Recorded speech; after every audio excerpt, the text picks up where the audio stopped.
Almost forgot. Sitting there involved in all this different stuff, and you know, the intro moments are for me. They're not for you. They're for me. They're for me to get my act together. Gives me time to freshen up my cup of coffee. Gives me time to, I'm here. I am texting Eric. Eric's going to come in on this live feed. He has a very urgent message.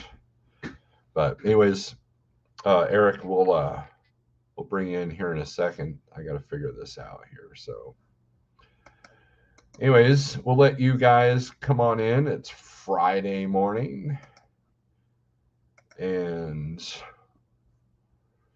I want to see what's going around. We got some pretty good rates this week for my drivers. Let's see. Here we go.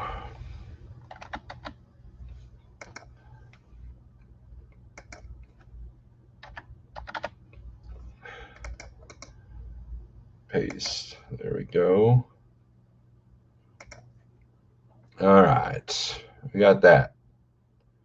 So I had to email Eric the link because I don't know if this is going to be open forum or not, but eventually it might be. So, anyways, we'll get some people in here. We got 14 people in here. We'll do some shout outs to the ones that are willing to comment. Give me a thumbs up on the way in. And if you don't like this video, give me 2 thumbs down. Hit that thumbs down thing twice. And if you make it through the video, I appreciate it. So, anyways, no, we had a pretty good week as far as revenue goes for the drivers. Booking ahead is definitely helping. Booking at the last minute, it's a little bit more stressful. So if calling on loads, if you're dispatching yourself and you're calling on loads waiting till the last minute, that could be a little bit more stressful. Also, another method is to connect your loads. So if you're, when you're talking to the broker, whatever broker you're dealing with, go, hey, I'm interested in this load that's going, say, from Missouri to Ohio, but I want to get something out of Ohio that pays me for the weekend. What do you got coming out of Ohio if I take this particular load? And then they tell you your options. Then while you're on the phone, you're looking at the load board to see what's coming out of the area that they're trying to send you in. And then you negotiate a higher rate for the first load, a higher rate for the second load, and then by Monday you're looking for that third load. And by staying a step ahead like that, that's how it works. That's a good method, right? Eric, I sent it to the JEL one. Dang it! Quit complicating things.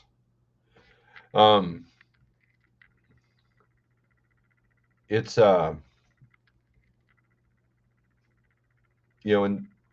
look, a lot of people are hurting right now because of the fuel prices, and so it takes some extra finagling, some extra work. Like if I was running my truck right now, I'd be going beyond my normal parameters. I'd be going beyond my normal mileage. I'd be going beyond my normal things. So, anyways, Eric, did you get the email?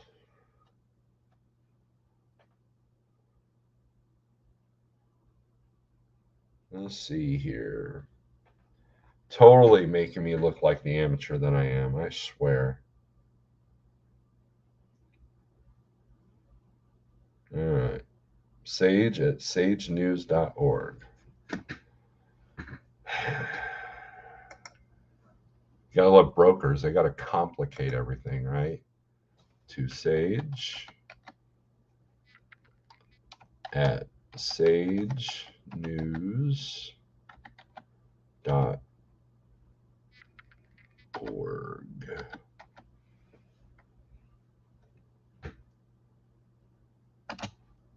All right. See if I spelled it correctly. You a bum. And then put the link. There we go. There. You should be getting the email now.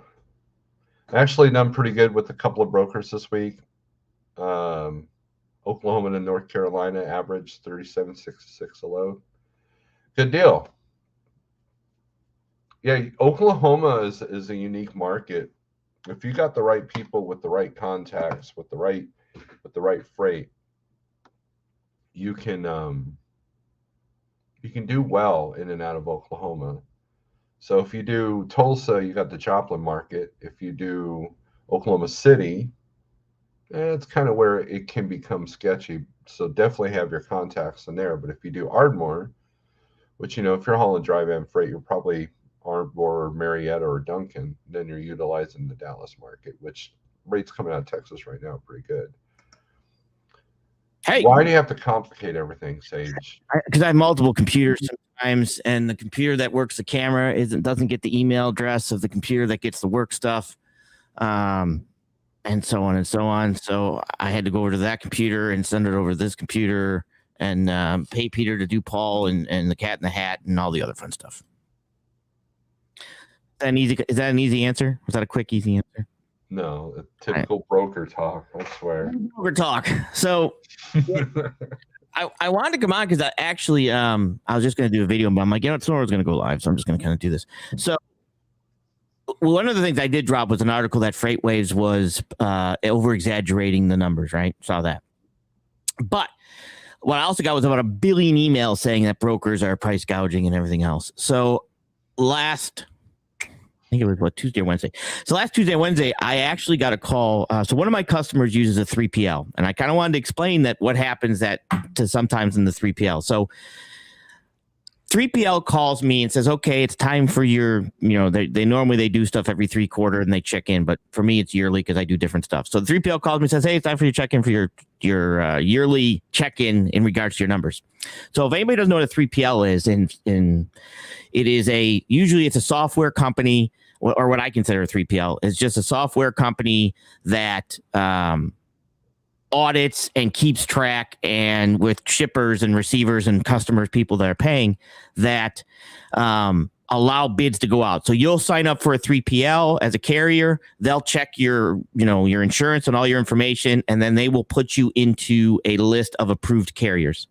On the customer's end, it's software that is now on my computer that if I want to put out a bid to multiple brokers or multiple carriers, I will type in the information and click send, and it will go to, let's say, me, the broker, or me, a carrier, and now I can quote on that lane and send that information back. With me so far? Mm-hmm. Okay. So what happens is all that information is stored for years, and they're keeping all this information. They're keeping the price of this lane and that lane and this lane and that lane.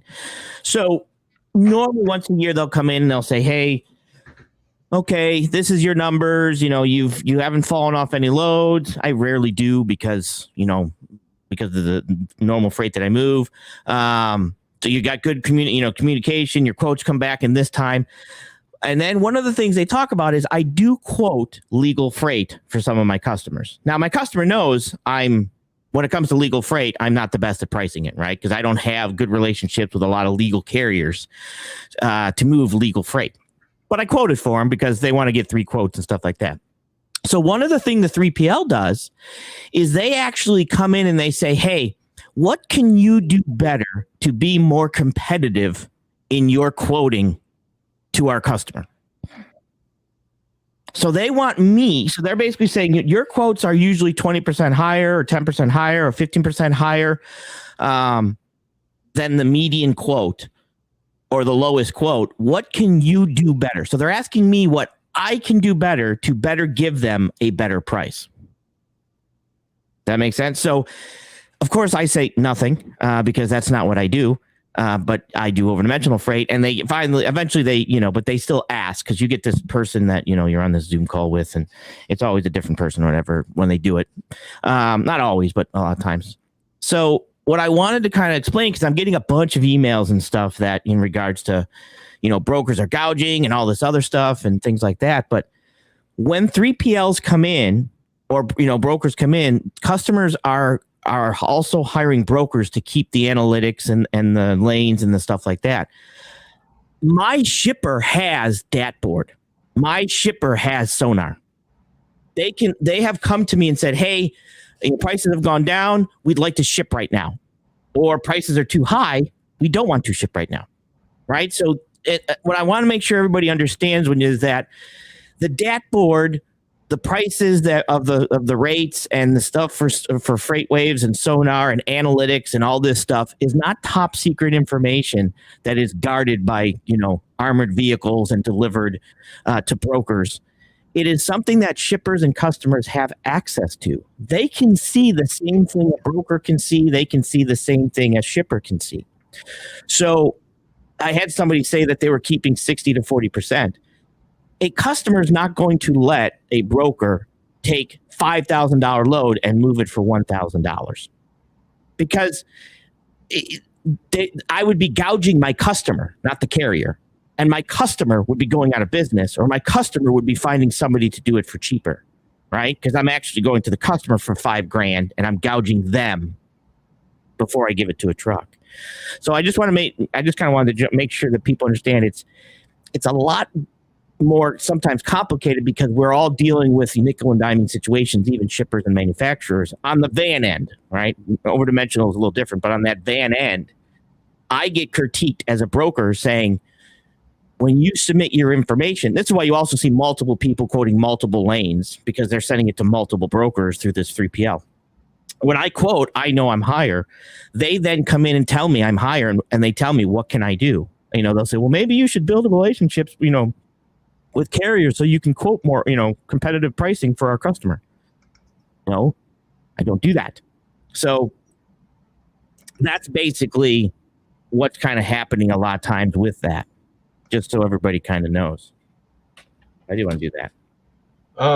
So where do you think this narrative comes from that the brokers are taking 40 to 60%? I think it's a lot of it's also the unknown.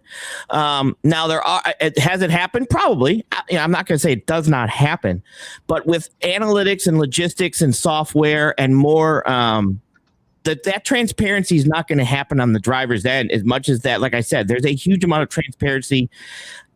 A project manager is not doing his job if he lets a broker charge $5,000 and move it for $1,000. I mean, if you were the owner of that company, would you keep that guy or would you fire him? I remember a story. I was talking to a flatbedder where he was at a shipper and the broker said it was no tarp. Yes. Okay. So the owner, the guy in charge at the shipper comes out and he goes, why aren't you tarping that? He goes, because it doesn't. He goes, no, I'm telling you to tarp it. Well, I'm not getting paid to tarp it. He goes, what do you mean you're not getting paid? I gave the broker X amount for you to tarp. And so, but I'm not getting that. And he's like, oh, well, I guess I wouldn't tarp it either. So the guy paid him directly to tarp that load and then cut ties with that particular broker because, and then there's another story where somebody had a load rejected, so they were going to take it back. The customer requested to have it back at the original shipper, and this was on Facebook, and so it's legit, right? So the broker was refusing to pay for that, saying that the customer wasn't paying that. And so the person had an inside person at the shipper, and they said, no, we are paying that. And so they were kind of wondering what to do about that situation. But, you hear stories like that, and, but what you say makes sense. Right. And it doesn't happen. If I'm charging, $5,000 and you find out that only 1,000 of it's going to the driver, I'd be pissed. They fire me. They would fire me. That shipper would fire me. right? 100% they'd fire me. Okay. So a lot of things too is that not are all, there's a lot of being, I assume that your statements that you don't do it anyway, but do you think that there are not operating your business model as a broker off the volume and basic quantity? Okay. So Eric, I am sure, but from your statements that you do not do it away, I would, so he's asking if they do volume, but of quality, correct? Right? You're not operating your business model as a broker off of volume, but off of quantity. I am correct, but at some aspect, like I do quality. I don't do volume, but even the volume, what they'll do is they'll tack on a volume percentage. So a lot of times, whatever that load moves for, it's easier for me to say, I'm going to tack on 15. I'm just using simple numbers. I'm going to tack on 15% to every single load I move for you, because you are moving thousands of loads, thousands of them, right? So at that point, I might tack on 15%. If you move 10,000 loads, I might tack on 7%. And have every load you moved. I actually had an interview where I had interviewed somebody from Global Trans Logistics. He was one of their head people in regards to sales, and his agency was one of their head agencies. He's on YouTube, that he said they do volume and they price it on a percentage of volume. Every load we move, that's exactly how he said he priced it, was that volume. So like I said, when you're dealing with the van freight, it is a lot of times what you're seeing is not every broker is going to be able to go in there, or they're going to be fired. Are there brokers that do that? Absolutely, 100%. 100%. There's brokers that do that. Are there times that it's like, hey, this load's no tarp? I didn't know that it was no tarp, right? And he showed up and it was tarp. I'm like, unbelievable, right? So there are times that you could have been no tarp in there, and the broker would have been, your job is to call and say, no, this one is tarp, because some tarp, some don't tarp, some tarp, some don't tarp, right? So he might have paid for tarp, but in the system, it was a no tarp. It was assigned to you. And when you got there, the job of the driver's calling up and saying, hey, this one's a tarp. All right, hang on. Let me put you in that one for tarp. Because they're not going to give you the tarp money if it's a no tarp load. They're going to wait for you to call and say, this one's a tarp load. Right. Well, in that particular deal with the flatbed, the broker had, the owner found out that the broker wasn't. Okay, let me backtrack here. Okay. The shipper was like, the broker told the shipper, hey, we need to charge X amount for tarping. Mm-hmm. And then it wasn't. So in other words, they were charging the shipper for the tarping and then telling the driver that they didn't have to tarp. Right. So, it made it look like they were pocketing the money. Right. So, and that's what irritated the shipper. But what you say makes a lot of sense, because during the COVID shutdowns in 2020, C.H. Robinson in your area might have had 500 loads, and then all of a sudden it was down to like less than 100. So, of course, obviously they need to make a better profit margin on each load, just like these truck dealerships. If they're not selling 100 trucks a month and they're only selling 10, yeah, they got to keep their profit margin as much as possible. So, that's why you're seeing $160,000, 500,000 mile trucks. Right. And I've had pull this one up from Synceptoratus. Start snitching. Absolutely. You're welcome to go to my customers and tell them what you're getting paid. I am not scared. I have had drivers go and do that. And the first thing out of my customer's mouth to the driver was, well, can you do what he does? And their answer was, yeah. He says, well, he quotes at the time, about 150 loads sometimes a week. He'll quote for us in regards to projects. Can you quote from your truck 150 loads, and when we come to do the load, keep your price for anywhere from 90 to 66 months, and make sure that every single one is covered, and make sure that the permit's all ordered, and make sure this and this. So I'm not worried about somebody going in and saying, hey, this is what the broker's making, because my customer legitimately says, yeah, he's earned it. I've saved them tons and thousands of money. I've been there. So the services that the money that I make is because of the work that I put in and the time that I put in and the services that I put in. I'm not afraid to charge for the services that, because I feel I'm worth the services that I give my customers. So I go right ahead for my customers. If you're hauling my loads, I'm never worried. My truck drivers are never worried because they make the money that they want to make. They don't complain because I pay them not to complain. But the issue is that you're welcome to go into a Niagara water and tell them, and they're going to say, I don't care. Because that broker is also handling warehousing. They're also handling rail. They're also handling software. They're also keeping analytics. They're also keeping logistics. They're also keeping all of the numbers. They're going to be like, yeah, that's great. Next. Well, I've got something to bring up with you while I got you here. Those of you who don't know, Eric and I, our friendship started because he reached out to me when I had some questions about the other side of the desk, because I was wanting to learn so I can understand my business more. But anyways, so I booked a load with one broker that's a big broker that everybody knows. And on the rate con itself, it says contact for any issues, contact email at this other brokerage. Mm-hmm. So now here's my question. So anybody who is familiar with Bass Pro Shops, years ago when I first started driving, the company I was with, Transland, we had the contract to do a couple of stores in Kansas City.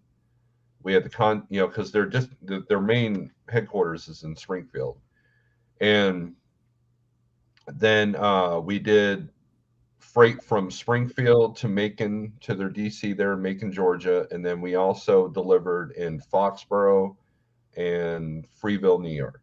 Mm-hmm. That was our contract. RBX had the other stuff, the other stores. And then we also had the contract to do the brand new stores as they were building them. My question to you is, so eventually Bass Pro said, you know what, this logistics stuff is hard. We want to hire somebody to just do it all. Right. So every carrier put in their bid. Mm-hmm. Werner won the bid. And so what happened was the contracts that Transland had were lost to Werner. Mm-hmm. But Werner handles all the logistics, kind of similar how Capstone handles all the incoming freight to Dollar General. Right. Or or Cisco or whatever. So is what's going on when I see that on the rate com, because I see that with Convoy a lot, or Coyote. It'll be a Coyote load, but then it'll be Convoy's, contact info on the load. In other words, like Coyote has this thing with Niagara Water, but then they can't cover it all, so they get Convoy to cover it all, or is it a situation like Bass Pro where Werner's handling everything, but yet it's going through a third party? Yeah, there's a couple things. So I want to explain this because there's a little bit of confusion in regards to this. So you have double brokering and you have co-brokering, and people are like, oh, it's the same thing. It's not. And it's very important to know the difference. So if I give a load, the actual movement of freight is MC number to MC number. I don't care what the name of your company is. It's MC number to MC number is where the FMCSA sees that movement of freight. So which is a broker MC number, to a carrier's MC number, that carrier must carry the freight. If they don't, it's fraud. So there is no double brokering. It's fraud. You've committed fraud. I gave it to you to carry it. You didn't carry it. It's fraud. Okay. If I were to give my freight, a broker MC, to another broker MC, I know that is a broker, okay? And that broker is not going to carry the freight. I know because it's a broker MC. They can't carry it. They have to broker it. That's why there's a difference between carrier MC and broker MC. That's why when you pull it under the FMCSA, it says broker. If you pull it up under the FMCSA, it'll say carrier. So double brokering is when I give it to a carrier and they double broker it, commit fraud, and give it to and hand it to a different MC number, unknowing to me. Co-brokering is when I give it to another broker's MC. We have a co-brokering agreement, a contract between each other that they're going to go ahead and handle this, and they're going to abide by whatever rules and I have, and of course all the rules that they have to go. So let's say I say it has to have 250,000 in cargo. In my contract, it'll say that whoever you pick has to have 250,000 in cargo. Okay, that's whatever the contract.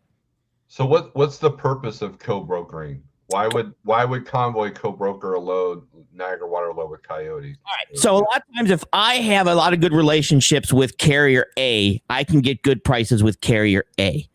A couple reasons for it is I might not have rail contracts. Now, broker B has rail contracts. They might help me get rail contracts. So now I've signed a co-brokering agreement to get to be able to have some freight put on the rail at a good price. Okay. Or that brokerage might actually have a carrier that they have a really good price that technically that carrier is already committed to, let's say, C.H. Robinson, that they've got a good relationship with, that they want to run this lane. And they come back and they say, hey, these people are under, we're doing business with them. They've given us a contract rate of this much. Does this fall into your price range? And then everybody is, good with the price, and they're good with the price. So a lot of time, or I have a lot of co-broker agreements with me because companies will come to me and say, look, we don't do over-dimensional freight, but we don't want to give you our customer. Can we co-broker this and you handle this oversized load? Because they're just moving a plant. It's not something that's going to happen all the time. Can you do that? I don't feel co-brokering should be legal if you're just giving van freight to van freight. I just don't, there's no reason for it. If I'm giving, like if somebody calls me and I had to move something to Canada, I don't do a lot of Canada. I might co-broker with CDN Freight Broker and say, hey, I got a load going to Canada. Can we co-broker this and you handle this Canadian load for me? He's in Canada, right? There's a reason for it. I have no problem with that, but that's not how it's written. I don't write the laws. I don't make the rules. I just, play by them. And so a lot of times, if there's an overflow or if C.H. Robinson's got a good price with a carrier that's willing to do it for this price, if they can get into this market and it works and the price works for everybody, they can sign a co-brokering agreement. But that's how freight travels down from carrier to broker. So it's just something that's just like, perfect example. You think that you're hauling for the shipper and receiver and you think that's it. Sometimes the driver is so far away from the money, you have no idea how far away from the money you actually are. Okay. There's times I'll do a job for the city of Oklahoma, and the city of Oklahoma hires a project management company. The project management company hires a 3PL. The 3PL hires a broker. The broker hires a carrier, and the carrier goes to the shipper. I mean, that's a progression of how far away you could be from the money by the time everybody that could be involved in this whole project is involved in this. Well, that makes sense, because like there was a situation when I first got in the spot market where there's a particular shipper here where I live, and the carrier I worked for does a lot of freight out of here, and they also have a brokerage. Mm-hmm. So meanwhile, I'm looking at the load board, and Transplace had all the loads that come out of the shipper. Right. So I called the carrier / also the broker. I'm like, hey, I used to do these loads all the time when I was at this carrier. Do you guys handle this?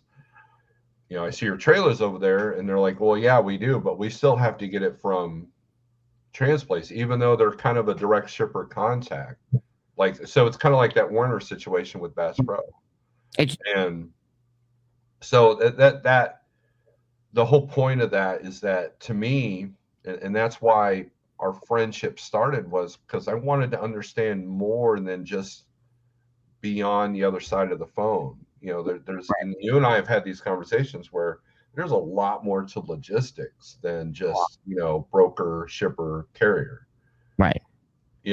when it comes to moving freight across the world, via airship, whatever, it's not just it's not like a UPS package. Just like, okay, UPS guy, pick it up, and that's it. There's more depth to it. So right. And a lot of times too, understand that the pricing, like shippers and receivers and customers and all these people that are involved, they do keep tracking of logistics. Like more and more I'm getting asked, like, who controls the price? Well, right now it's who actually controls the price nowadays is supply and demand and analytics. Those are now your people. It used to be, supply and demand and the broker or the customer. It's supply and demand and the analytics. What did we move it for yesterday, the month before, the week before, and so on and so on and so on. And analytics has become a monstrous part of logistics and freight. So there's times I'll see, customers will call me or something, and they're like, hey, we're moving this for this price, $1.20 a mile. And I'm like, okay, you're moving it for how much? $1.20. I'm like, no, you're not. Are you moving that? Are you taking the rail rate and thinking you can get a truck rate for that? Well, yeah, we normally move it by rail, but this one we didn't get by the rail, so we move this for so it's asking they might actually be moving it for $1.20 a mile, but that $1.20 they're converting, let's say the rail. I'm using simple numbers. It might be different. They're taking the rail rate that container cost them $1.20 a mile by the rail, and they're seeing if they can get it done by this truck for that same price. And I'm like, no, we can't. That's what the benefit of the rail is.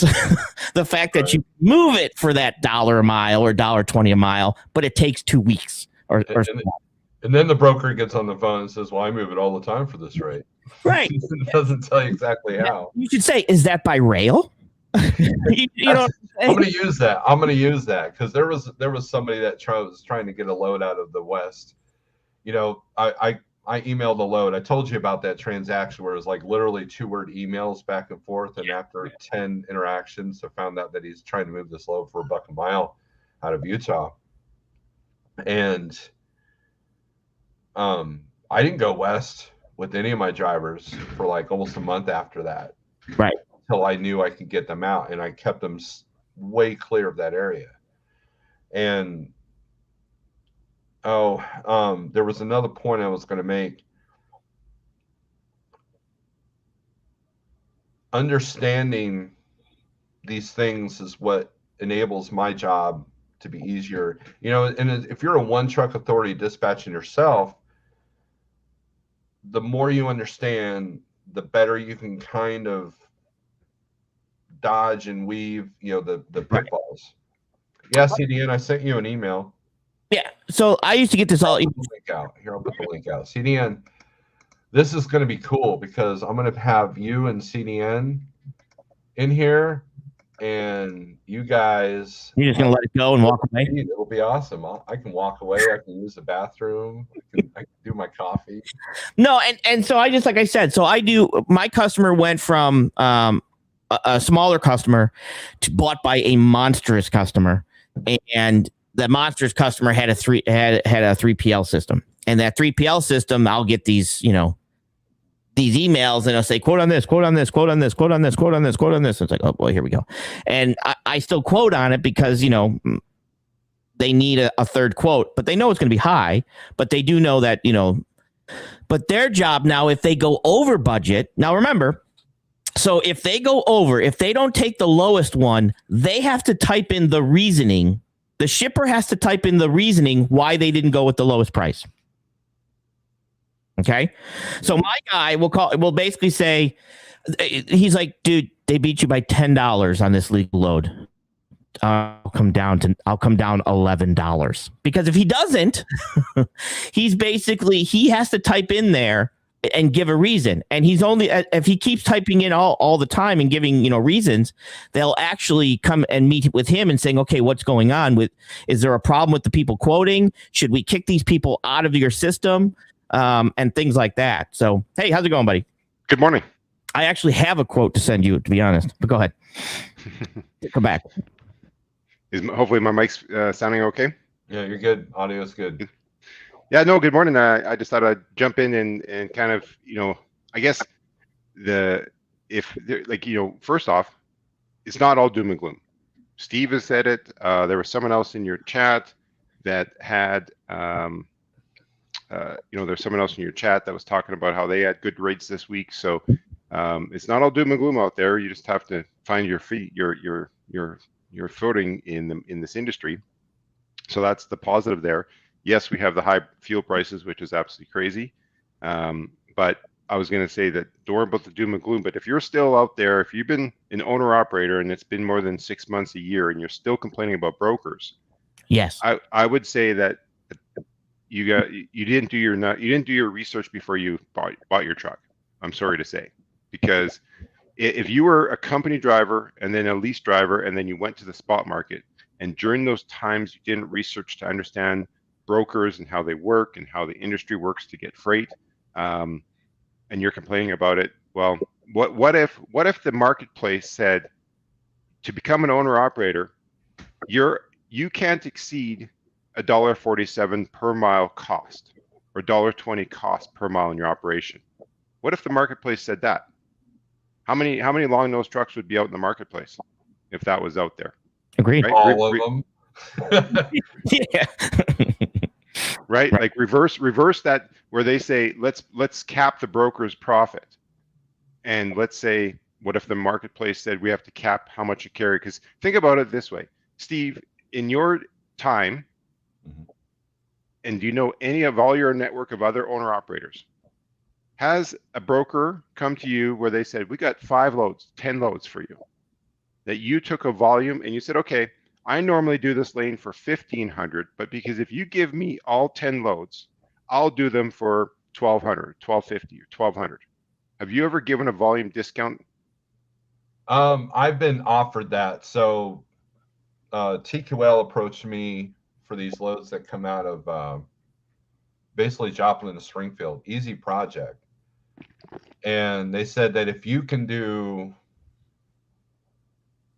10, you would get this rate. But if you only want to do 1 a week, then if I want to do it for 650 for 70 miles, then we can only give you 1 a week.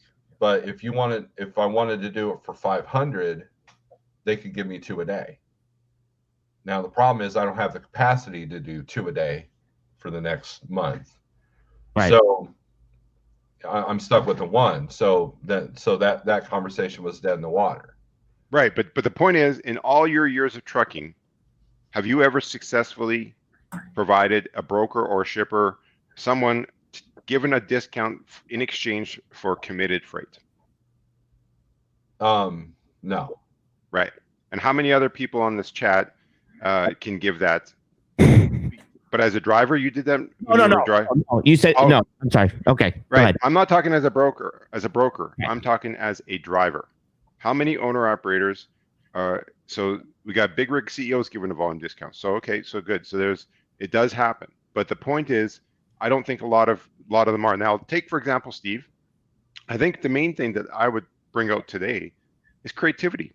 Now, obviously, just maybe the situation didn't lead to itself, but let's take that situation where TQL offers you this load for, X amount of loads if you take it for 550 versus 650, but they want to do 2 a day, but it was only 70-mile run. Now imagine, let's say I know that the marketplace doesn't allow because of the costing, but let's say that it was 4 or 5 years ago where the price of trailers was lower, and you're like a single operator, and you're like, that's interesting. So let's see here. Let me do some numbers on this. If I actually went out and got a second trailer, then you could maybe approach them instead of they want to do 2 days. Say, well, how about this? What if I came in, I'll spot a trailer, I'll go get my other trailer. While that one's getting loaded, I'll pull that out of the dock, I'll spot the other trailer, I'll take the full load, I'll come back, the other trailer will be full, pin and go for the next week. Right. So I'm not saying that that's the right answer, but I'm saying that I'll get into something I was going to mention. I mentioned to you, Steve, yesterday. I'll just kind of give a synopsis of that FreightWaves owner operator summit. But I was going to say creativity. The other day, it was either on, I think it started maybe on Steve, your live, Steve, and then it went on to Jeff's. But you guys were talking about how the cost of APUs now, because of the cost of fuel, how if you're on the road for 20 days, it can cost you over $1,000 a month. And can you get a hotel for $50 a month, or $50 a night or not? Right. Well, what about this idea? Let's take some creativity. If you're running, obviously, if you're running the spot market and you're bebopping from load to load, this won't work. But if you have kind of somewhat consistent brokers out there, let's say you have a regular Monday. I think, Steve, you kind of were doing that when you were running your truck before you switched to what you're doing. You were getting some fairly consistent freight. Like, I don't know the exact details, but I just know you talked about you had some fairly consistent. So let's say with the cost of fuel, all the stuff that's changed, let's say you were still in the truck running. How about approaching that broker saying, hey, I come to you every Monday, Tuesday doing this load for you. The truck stop is 20 minutes away or 25 minutes away. Your shipper has a pretty big yard. And I'm here at 8 o'clock when I do these loads every week. What's the possibility that you could talk to your shipper, that they could run a cord for me? I'll back into the dock, I'll plug into the shore power of my truck. And this way I'm at my dock. One, they're using the power. You don't have to run your APU because you can plug into the shore power of your truck. And then maybe if you have consistent, really, really consistent freight, to the extent that, maybe it's cheaper. If you said to the broker, I'll give you, for the next month, I'll give you a $25 discount or $50 discount on this load, in exchange that maybe the shipper purchases a portable outhouse to stick outside. So at least there's that for the middle of the night to use. And I'm not saying this is the right idea, the be all end all. I'm just saying, what about just getting that creativity out there? Really being creative in that respect, right? How you can, what you can do to help you bring down some of your costs by sharing that, understanding and saying, hey, I want you to be part of the solution. This is my solution. This is and this is sales. This is the biggest problem I have with, and that's not just sales. And it's to a customer, but and perfect example. I had somebody. I just sent him to this chat, so I'm hoping Davis shows up here because me and him went back and forth a little bit. So one of the things that happens is he said that brokers lie and the driver will ask for $100 more, and then they'll say, "Oh, we don't have that in that," right? And my first question to him is, so what if I tell you no? I don't even know who you are. If this is going on the load board, if I go to hire you for a new job and I say, look, I pay $15 an hour, and you say, well, I want 20 or I want 16. It's like, well, I don't even, how about you work for me for 90 days and maybe we'll see if I'll give you a raise, right? So that first load that you're doing, my first question when the driver says, can I have $100 more is why?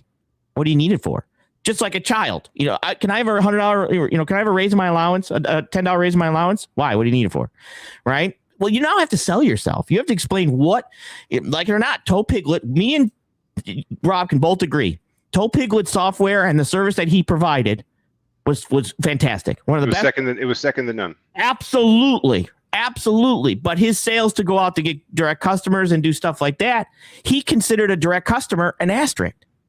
If he would have took that to brokers like and just said, look, and direct customers and stuff, he might be in business today. If he would have, of course, he grew too fast. But it's that type of service. Yeah, exactly. Like in his situation, because I think that's really a case study for a lot of people to look at. Because he had a great system for bringing on owner operators. I think he had a great training program. His equipment was good. Everything was great there. Maybe the part was that he grew too fast was part of it. And maybe he ran too big of a territory. Right. And he based his business on other people's ability rather than go to a broker and say, hey, how much freight can you give me? If you can give me this much freight, I'll bring out another truck with this. You know what I mean? And then work with the broker or work with a customer and do that. But if you're not out there marketing and selling or outdoing the next guy, why should I? Two things I want to say. So one thing, I had a customer that, they did the same thing. They went into my customer and they said, hey, I'll just use simple numbers. The broker, which was me, is paying me, $2,000 for a job. And my customer's like, yeah, we pay him $25,000. Okay. What's your point? And he's like, well, why don't you just give me the $25,000 and we'll cut out the broker? He's like, well, you're already doing it for $2,000. Why would I give you $25,000? You're already doing it for $2,000. Why would I give you $25,000? So I see this a lot that a lot of times drivers will be like, well, if we just cut out the broker, I'm going to go ahead and get all the money that the broker is going to get. Well, you just did it for $2,000. The customer's not your friend. It's not personal. It's business. He's going to continue to pay you the $2,000. You see what I'm saying? But he's not going to give you the $25,000. And then the other aspect, like I said, one of my drivers, he wanted, not my drivers, but a driver that went into customers a long time ago. and he's like, bitching and complaining. This was from another customer, screaming and stuff that rates were all crap. This is all this. My customer came and said, look, I'm ex-military. We didn't make a lot of money. If your biggest concern is not falling asleep doing your job, what are you complaining about right now? What are you complaining? You know what I mean? At some point, they don't want to hear complaints. So if you go in there and start complaining about brokers, they don't want to hear complaints, right? Customers, if you go in there complaining about what the broker's paying and stuff like that, don't expect to get a customer. Don't just trust me. They don't want those complaints. You got to actually know how to sell your services. But I think that also the other part that you have to really look at when we're like, especially now when we're seeing for owner operators and carriers who have multiple trucks, the high cost of equipment, cost of repair, Sure. longer downtimes for repair. Everything is high. Insurance rates are high. Everything is high. We get all that. But when you're working on the marketplace and working on your loads, if you don't know the broker, I get it. You have to build relationships somewhere and get to know what they move. But once you start to often you always hear it, and I see it on Steve and you see it on others. They'll say, if you go to a certain city and there's a certain load, they kind of know, oh, that's Niagara Water. Oh, that's this paper roll place. Oh, that's generally this. Okay. So when you're looking at that and you're like, oh man, they're so cheap.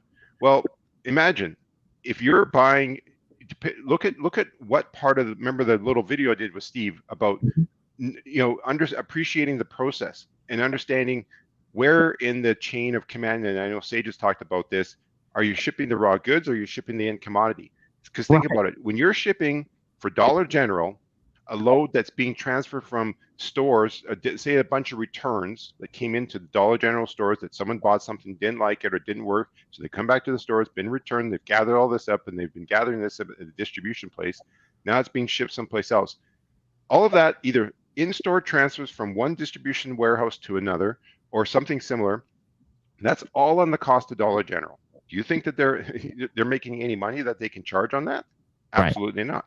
So understand that when you're working in those take a second to think about where in the supply chain this fits. And when you're doing company transfers from their one place to another within the company, unless it's a sale that they're purposely like, okay, this store didn't have inventory, so we're going to bring it from this store to this store, and they're selling it to the customer, there could be the opportunity to make money. But if it's strictly an inventory transfer, nothing else, they don't want to pay lots of money. Whereas if you're buying, let's say, steel beams or paper rolls that are going to be used in production, and let's take steel beams. So if you're going to have 10 loads of steel beams that are going for a construction project, well, that's an opportunity to charge a bit more because one, it's a bit specialized freight. Two, there's a lot of factors involved, and often that's bid freight. So they'll try to move it cheap, but there's opportunities there to make some more money depending on what the size and the weight is. But the point is, you can, when we say brokers only have so much, shipments like warehouse to warehouse transfers, that's all they have in it. The shipper will say, I'm only paying this. Like I'm dealing with a certain situation right now where my customer is a distributor. So they have this equipment and they said, Rob, we can only pay a max this much, which is 10% of the value of the goods, which has no correlation to the cost to operate it. But they said, if it's over that, we can't move it. And I said, you're not going to be moving it because based on the price of the cost to come from where it is in the United States to go into Canada, the loads are paying, like I'm paying out of Alabama going into north of Alberta, I'm paying between $10,000 and $11,000. Now, perfect example. Now, what will happen, and you correct me if I'm wrong, is they will go to another broker. And another broker will say, yeah, we can do that. We can move that, right? And the customer is big enough, the broker will either take a loss to try to get the customer if they can afford it, right? Or they'll say, well, what about rail? Well, what about this or what about that, right? There's other options. Now, so now is Rob willing to take a loss to move that? I don't know the numbers, but probably not. But a C.H. Robinson can take a loss to try to earn the trust of this customer. So sometimes you're hauling freight at a loss to the broker so that they can get into the size of this customer. Well, that's a prime example. My very first load, I moved as a broker. I took a loss, and I still have that customer 14 years later, 15 years later. Well, the other thing I'm seeing, let me add my 2 cents here, is that this happened to me in Oklahoma. brokers will post a load that they really don't have on the load boards to see what people are quoting them for. For example, I booked a load that was supposedly Muskogee to Joplin, and I agreed to do two, one on Saturday and two on Sunday, and never got the rate con. And finally, at about 5 o'clock, or 4 o'clock, I'm sitting here empty in Tulsa, going, "Where's the rate con to this load?" They're like, "Well, that load just got canceled." Oh, okay.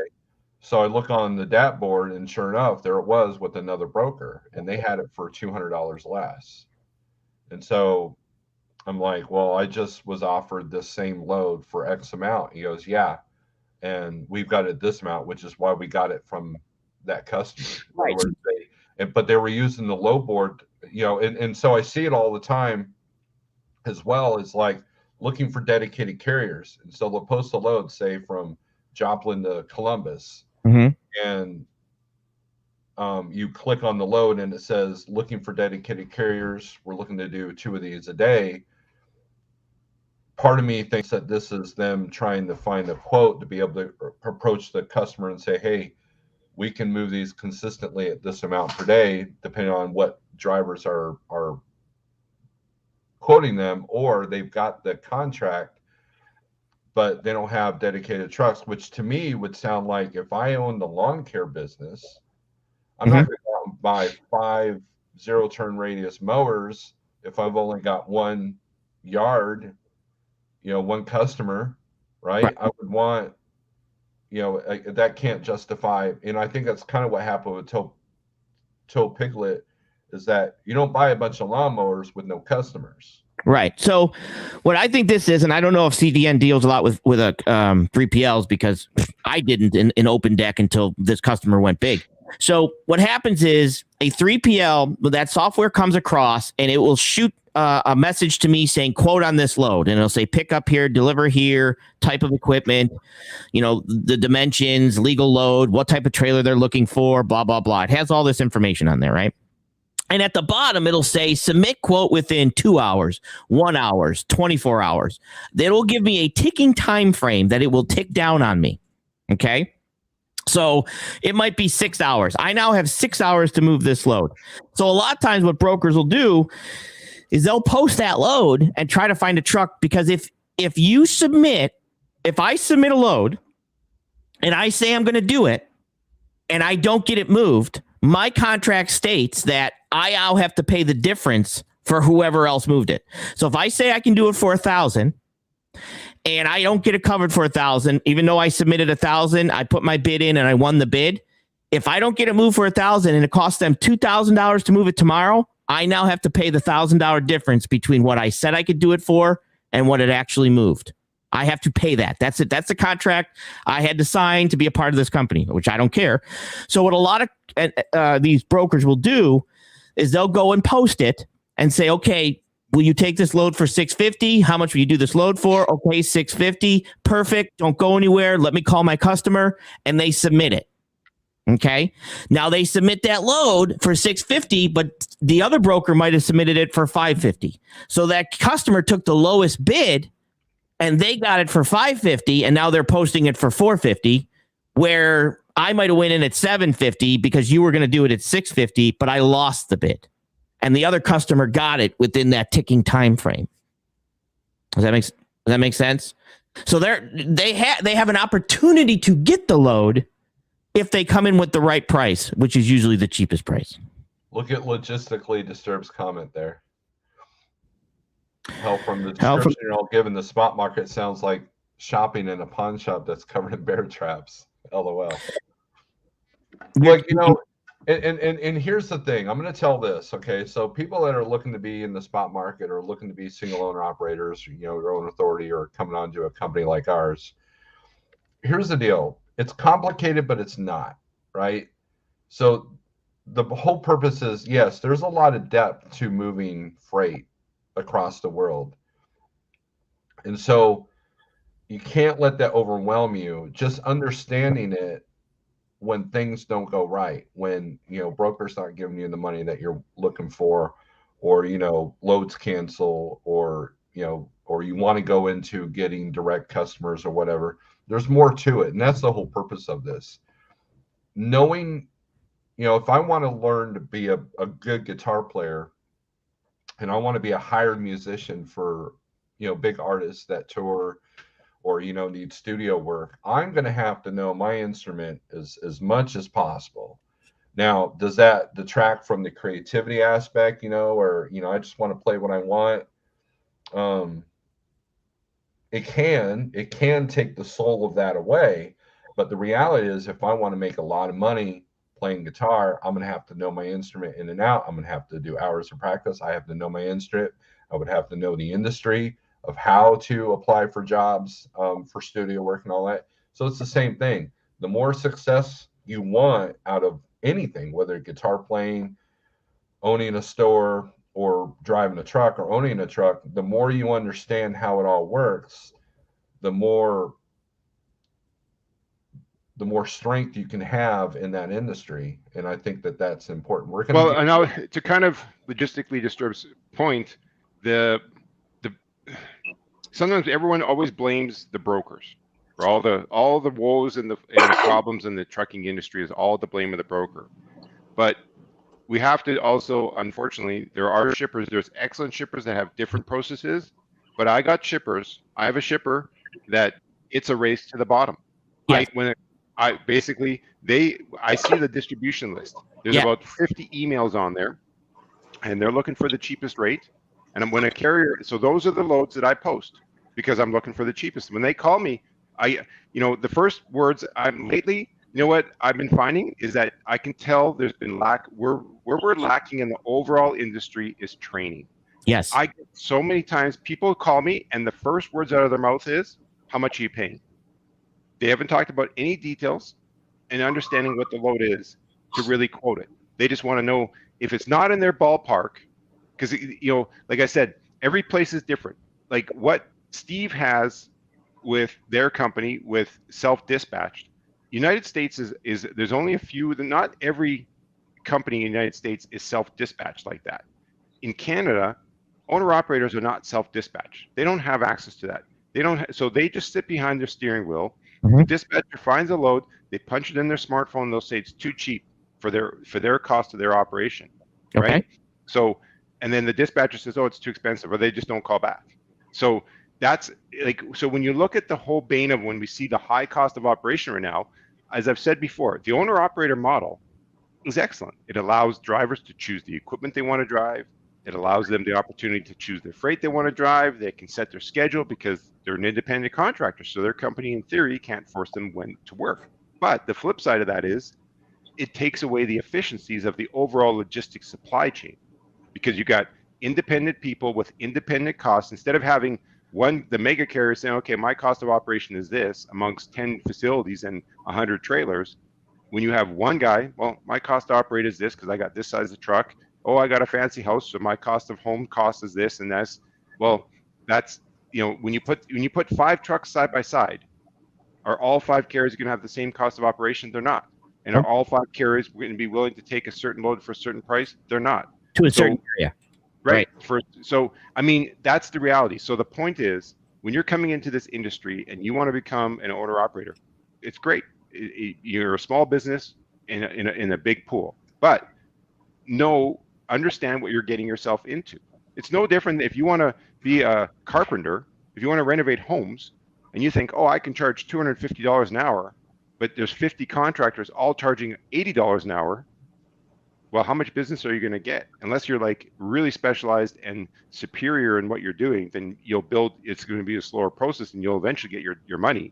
But the point is, you got to know, it's like a pizza place. If you're in your small town, take a pin. If you're about to open a pizza place, put a pin how many other pizza places are close to you. So, if you're the 21st pizza place, it's a very competitive market, right? So you have to know the marketplace you're getting into. Right. Big Rig CEO, good morning. Yeah, good morning. What do you want to add to this discussion, sir? I got a lot I can say. First, I'll say, I notice how drivers don't start complaining until the market's going this direction. Correct. When it was $5 and $6 a mile 6-8 months ago, wasn't nobody saying boo, right? Everybody was, quiet about the prices. Now it's down. So a couple things. It's down. Best time to get into the market is when it's at the bottom. You want to catch it at the bottom so you can get it going back up, right? Correct. Is it going to go down further? Maybe, maybe not. Who knows? Prices are going to keep going up. But the other thing I think that would benefit owner operators that I've learned recently is instead of working this, you don't talk about drivers that are on the spot market. Use the spot market as a tool, right? So some owner operators, the spot market's the end all be all. They're bouncing loads from here to there to everywhere. They don't have a really good fix on any specific lane, what those lanes typically pay. They're going off the DAT board 15-day average, and they aren't establishing solid relationships with a specific customer in a specific lane. And that's what I was doing for a long, long time, right? For my whole, so I'm going to be a year old, like in 2 weeks, as far as my authority is concerned. So I think I did it pretty quick. Like my curve was within the first year. I kind of figured this out where instead of running here and there and everywhere, establishing myself on a very specific lane, right? I run Southwest Missouri to the Chicago area and the Chicago area to Southwest Missouri. That is what I do. That is all I do. I will sit at my house if there's nothing else to do and wait for that because I also know that I won't have to sit at my house. There's enough freight in that lane to consistently keep me moving. And then to CDN's point, the next thing I did was I found a broker that had that freight every day, period, end of the conversation. They got it. It's under contract. Will they always have it under contract? Hell, I don't know, but I know they have for years and years and years and years and years, right? And I called them up and I said, I'm interested in this load going from Chicago down to Springfield, Missouri. And they quoted me a price, and I said, okay. I said, well, can we do it for this, which was like $50 more? And he's like, yeah. And I said, and how? And can we do it for this every single time I want this load? And understand, and I, just told him, I'm going to be in this lane every other day. I can do this load for you every other day. Right. And I said, and on top of that, I also noticed you have loads from Springfield, Missouri coming up here every single day. I can do one of those for you every other day. And by the way, for the same price. I haven't negotiated a price in 2 months. And I haven't set my truck unless I chose to in 2 months. Right.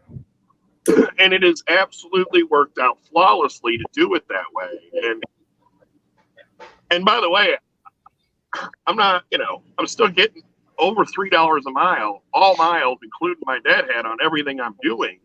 Right. In a market where I'm looking at the spot board because I still want to watch it, right? I still want to see what does that say the 15-day average for this is.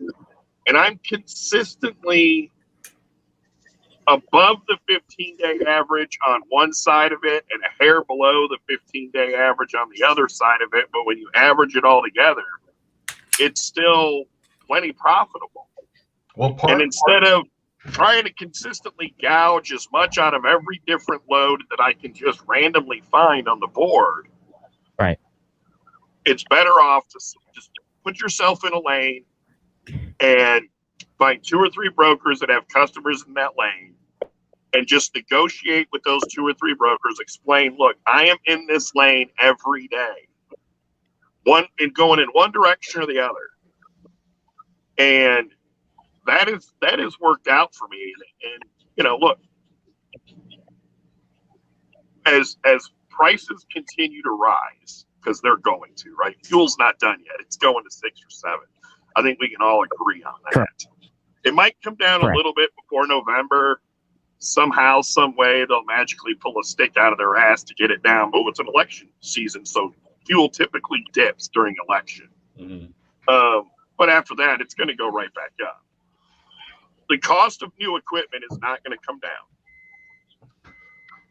That goes to what you guys were saying earlier. You know, with why would a shipper pay you $2,500 because he's paying a broker $2,500 when you just did it for $2,000? Right, Why would Freightliners, Kenworths, and all these trucking manufacturers lower their price when they know that they can get $250,000 for a truck because people have been paying it? And the last thing I'll add is freight volumes are there. They're just not on the damn spot market. Right. My friends that are leased onto carriers are absolutely killing it right now. Mm-hmm. And I mean killing it. I'm talking about guys that are knocking down after fuel $7,000-8,000 a week, killing it. And so, but they're leased to a carrier hauling that carrier's contracted freight. Correct. And so, you know, look, if you're a one-trick pony, maybe the spot market isn't the way to go, right?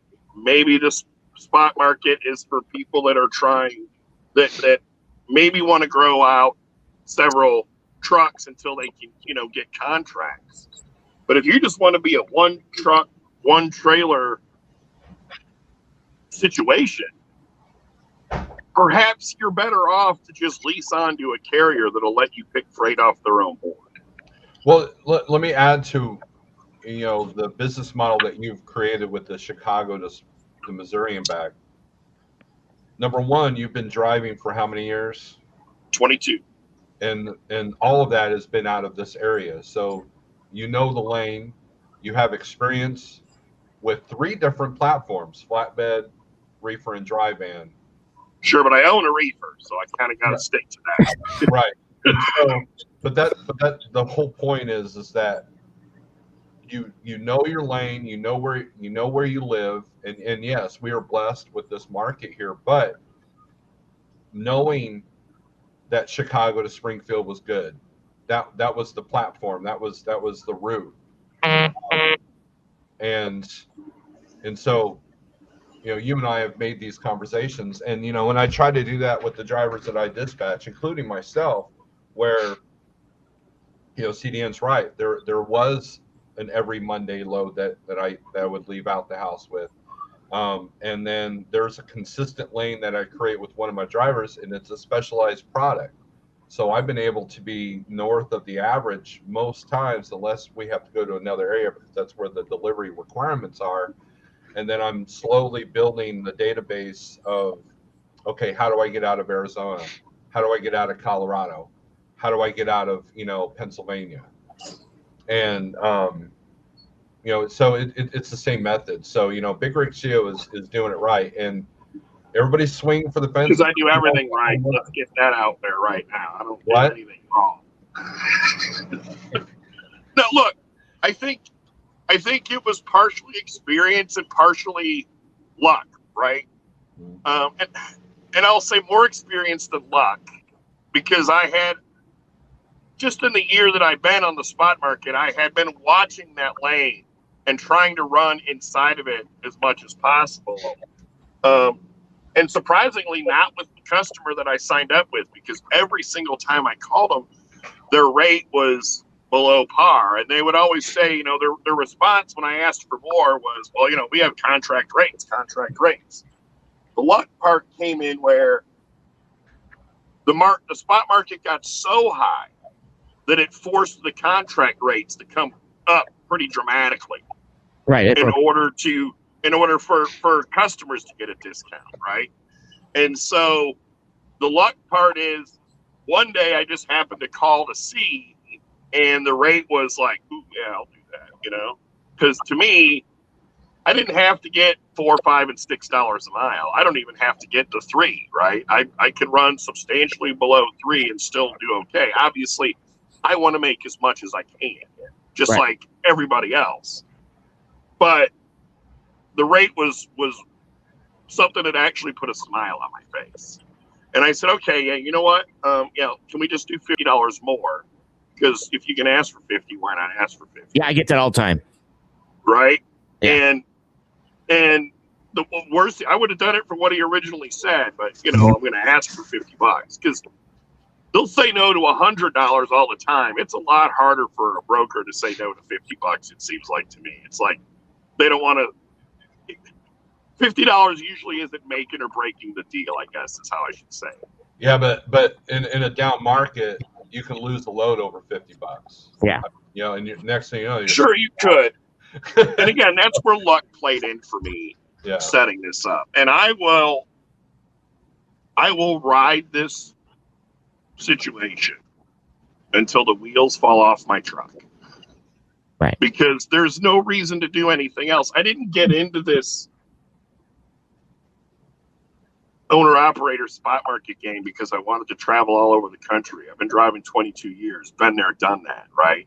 I've seen the country. There's only one state in the lower 48 I've not been to, and in 22 years, and that's Montana, and I'll wind up going there on vacation, which is just fine with me. It looks like a better vacation state than a travel state for trucking anyway.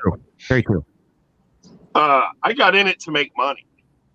And if I can consistently make that money and consistently be home, that's the other, benefit to this. So anyway, maybe that'll help a few people that are out here as owner operators, is instead of focusing on running the spot market as a whole, right, find your lane or even just a tight region inside the spot market and absolutely just lock that down. Know that area. It's to the best of your knowledge. No. Start studying all the brokers that are posting loads in that area. Pick up in that area and stay in that area. Get in it and stay in it. Wait. So knowledge and work has to be done as an owner. Well, yeah. Steve, if you want to bring up Shannon's comment, has gone off the rails. I swear. Steve, there was a comment from Shannon Thomas Trucking. Is there a point where brokers discuss the cost of trucking, the truck actually moving the load? It's a couple up, yeah. So there it is. Shannon, I think to answer your question, I would say probably 85% of the brokers don't. They don't really care. They will just take the average in that lane. They'll say because if you get a new broker that doesn't have the knowledge that we're talking about, they will either go to their TMS, look in the history that we paid the trucks this much in the past. So I'll just take that. Oh, the fuel's up a little bit. I'll add 5% or something. And they'll look at the DAT board and they'll come up with a number. And that's what they try to move it for. But I'm one of the rare ones. And Steve can attest to it. I have a spreadsheet that I use. And when I do my rates, basically I look at the origin. Where is it coming from? So if you want me picking up in some small town in Idaho or Wyoming, I know there's no trucks there. So where is the nearest town that a truck will have to drive from? So that 50 miles, 80 miles, 100 miles. So I take the deadhead at origin, the loaded miles, then I take the deadhead at destination. And I take all that into consideration. And I might say, okay, well, if you're empty driving there and you're empty going back, I might apply a lower number because you're empty. Right. While you're loaded, I'll put a higher number. And then I'll look at the fuel cost at the origin. I'll look at the fuel cost at the destination and figure out the average fuel price in that lane. And then I say, okay, I have another spot in that spreadsheet where it says number of picks, number of drops, any other tolls, accessory charges that would be incurred. It comes up with a total. And then I add a percentage to the carrier as their profit, and it comes up with a number. Then I take that number and then I divide the load into time. I look at how much time the load's going to be required, how many days are there, and I apply an hourly rate to that because in Alberta, all the carriers think hourly. They don't think per mile. And then I showed Steve an example of that when he emailed me the other day, and I gave an example of a rate.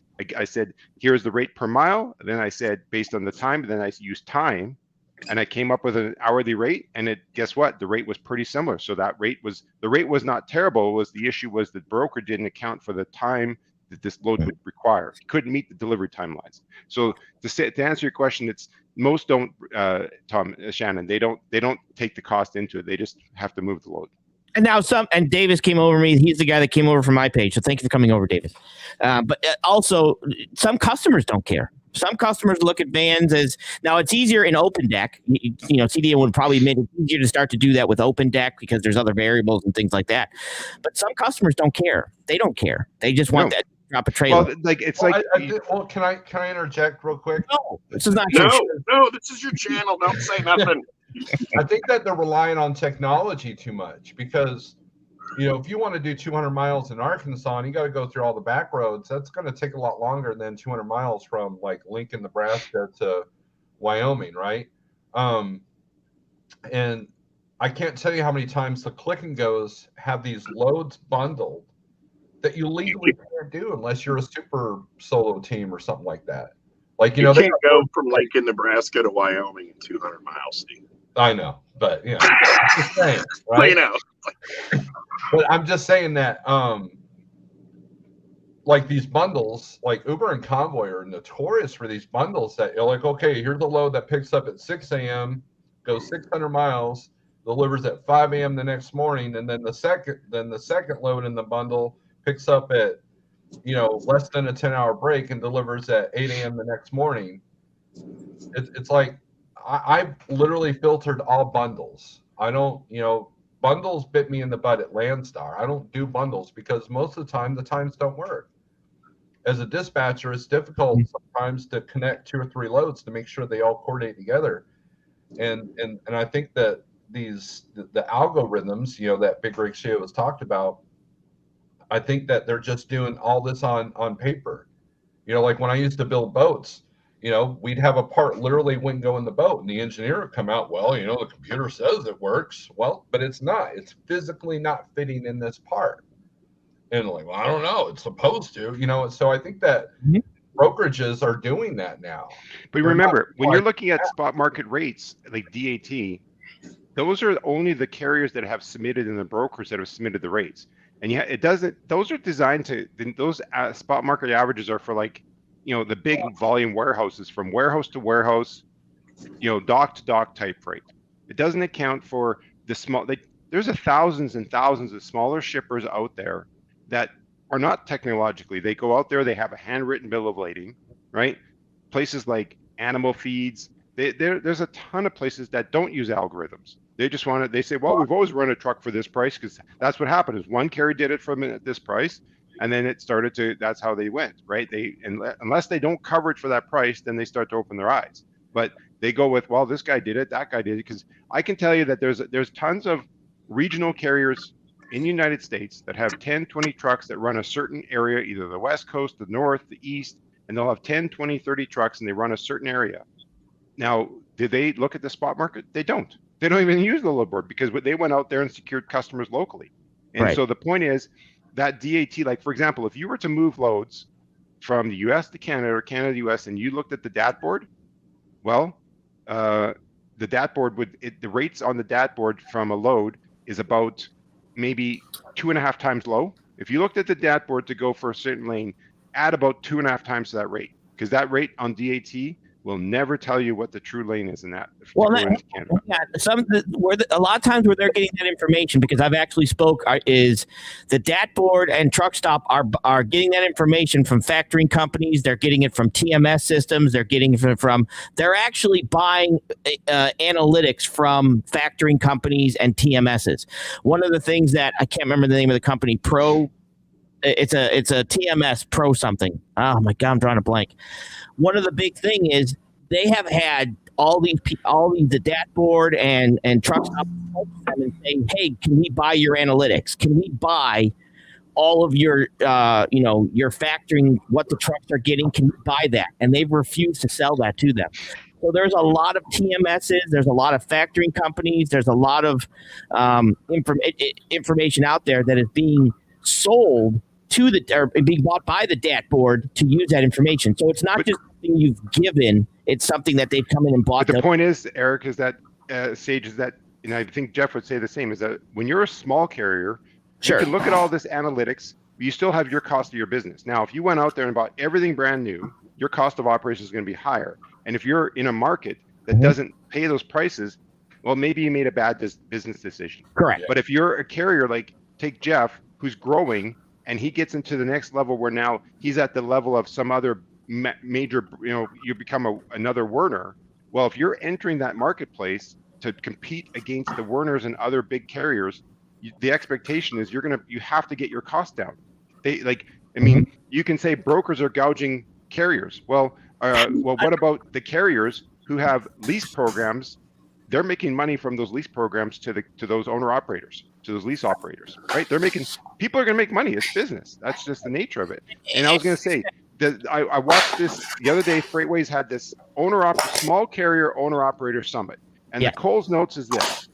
First thing they talked about was, and it's what Jeff has talked about, Big Rig CEO's talked about, Steve has talked about, and many others on YouTube and platform, is that if you're an owner operator or small carrier, you have to be an absolute expert on your numbers. Know your numbers better than anyone else, because the reality is, right, every load is different and unique. And you can go out there, and if you have a new broker and you're seeing they do this load, you go out there once, okay, the load, they took a long time to unload. I'm sure any person on this chat could connect and say, Jeff, can I pay you a couple $100, or Steve, Absolutely for a couple not. hours of your time? And you sit there and tell me all the brokers that don't pay detention times. They will know. They'll know. Steve and Jeff and Big Rig CEO probably and Sage would all know hundreds of brokers that, okay, this broker, when you're pulling the load for this broker, this is what you're going to encounter. This broker is going to do this. Like every load has its uniqueness, because you never know what you're getting yourself into when you take a load, right? You take a load and you think, oh, it's great. I'll pick up in here. All of a sudden they make one change, and then there's another change, and then that change. Every load takes on its life of itself. But the summary at that summit was, the first thing, which I completely disagree with, they had the CEO from UShip saying, well, during this tight market, you should switch from being a semi Class 8 driver and get into straight truck and doing local stuff. That's a whole other topic. We won't even get down that road. That's just a rabbit hole. You can talk about later, but that's definitely not. Good luck with that. No. So there's a point to it, and I mentioned it on the other stand, but we won't get into that right now. I mean, having a small truck for local P&Ds and stuff could work, but the main thing they talked about was you really got to know your cost. They actually had a broker on there, and one of the key was the message I seen across many others is that specialized. They had a broker on there that they had everything they did was high valued or basically high valued or sensitive freight, right? So they had higher expectations for carriers, and they required the higher level of cargo insurance. But number one, transparency, right? Like right now, take for example, this is the part that everyone forgets about. I have a load that's going from the United States. It's going to Fort McMurray right now. Well, it's actually a project load. I had 11 loads going. One of the loads they picked up, and the driver broke down. I got an email from the carrier. Our planner team advised me that the driver had structural damage in Illinois. Structural damage? I'm like, did he get in an accident or what? Yeah. So I have to prod and more. Then, it's a differential. Okay, so he's got transmission issues. Okay, so step one, I said, because often I've been misled, and I said, so where's the truck? Just give me the location where what shop is it at? Just so that you have some transparency, so I can share with my customer. I said, where's the truck at? Number one. Number two, have parts been ordered? Because we know there's part shortages, and how long is it going to take to order the parts? Number three, when the parts arrive, and how long is it going to take to install? So they came back and they said, yeah, it's a differential problem. It's going to take over 2 weeks to repair. So now that carrier is, because I said, well, we have options. We could either, we get another local carrier to go and pick it up. Right, transload it because it's a flatbed load. Transload it to another carrier that I can hire, and I just adjust the rate to pay this carrier how much they've done of that load, and I pay someone else to do the difference in the cross load. But you know what they're doing? Because they're based in Manitoba, Canada. They're going to bobtail another driver to go hook up to that load and take it the rest of the way. So where does a carrier has to build that? You have to be building those situations to have the reserve to be able to accommodate for that, because when you break down, I mean, shippers don't care. They just want their freight, right? They just want their freight. They don't care, right? And a lot of us sign contracts that if it don't make it on time or it don't make it, I'm paying for it. I'm paying for it. And they're not going to go after the carrier, and I might or might not get the money from the carrier, but that shipper will dock my pay that they're going to pay me until it's paid for. We need Jeff's input now. We got to give him a noise gate for his mic. About what? Everything. Well, I'm busy. I just. Well, why are you here? Okay, so then Jeff, let me ask you this, Jeff. How come right now, when we talk about efficiencies in the marketplace, how easy would it be for you, Jeff, to get some of your owner operators to string together? Let's say you found some broker or whatever. Let's say a broker had some loads going from Michigan to Texas. And, instead of having those guys running that whole lane, could you do it where you got a couple of your owner operators that could meet halfway and swap those loads and switch back and forth to bring some efficiency to that broker, to that shipper? Is that even, how hard would that be? Well, it wouldn't be that hard as long as, we had the folks in that lane, right? But how easy would it be to get all your owner operators to agree on that price? Because one owner operator would say, well, I want this price, and this owner operator would say, I want that price, right? It'd be pretty tough.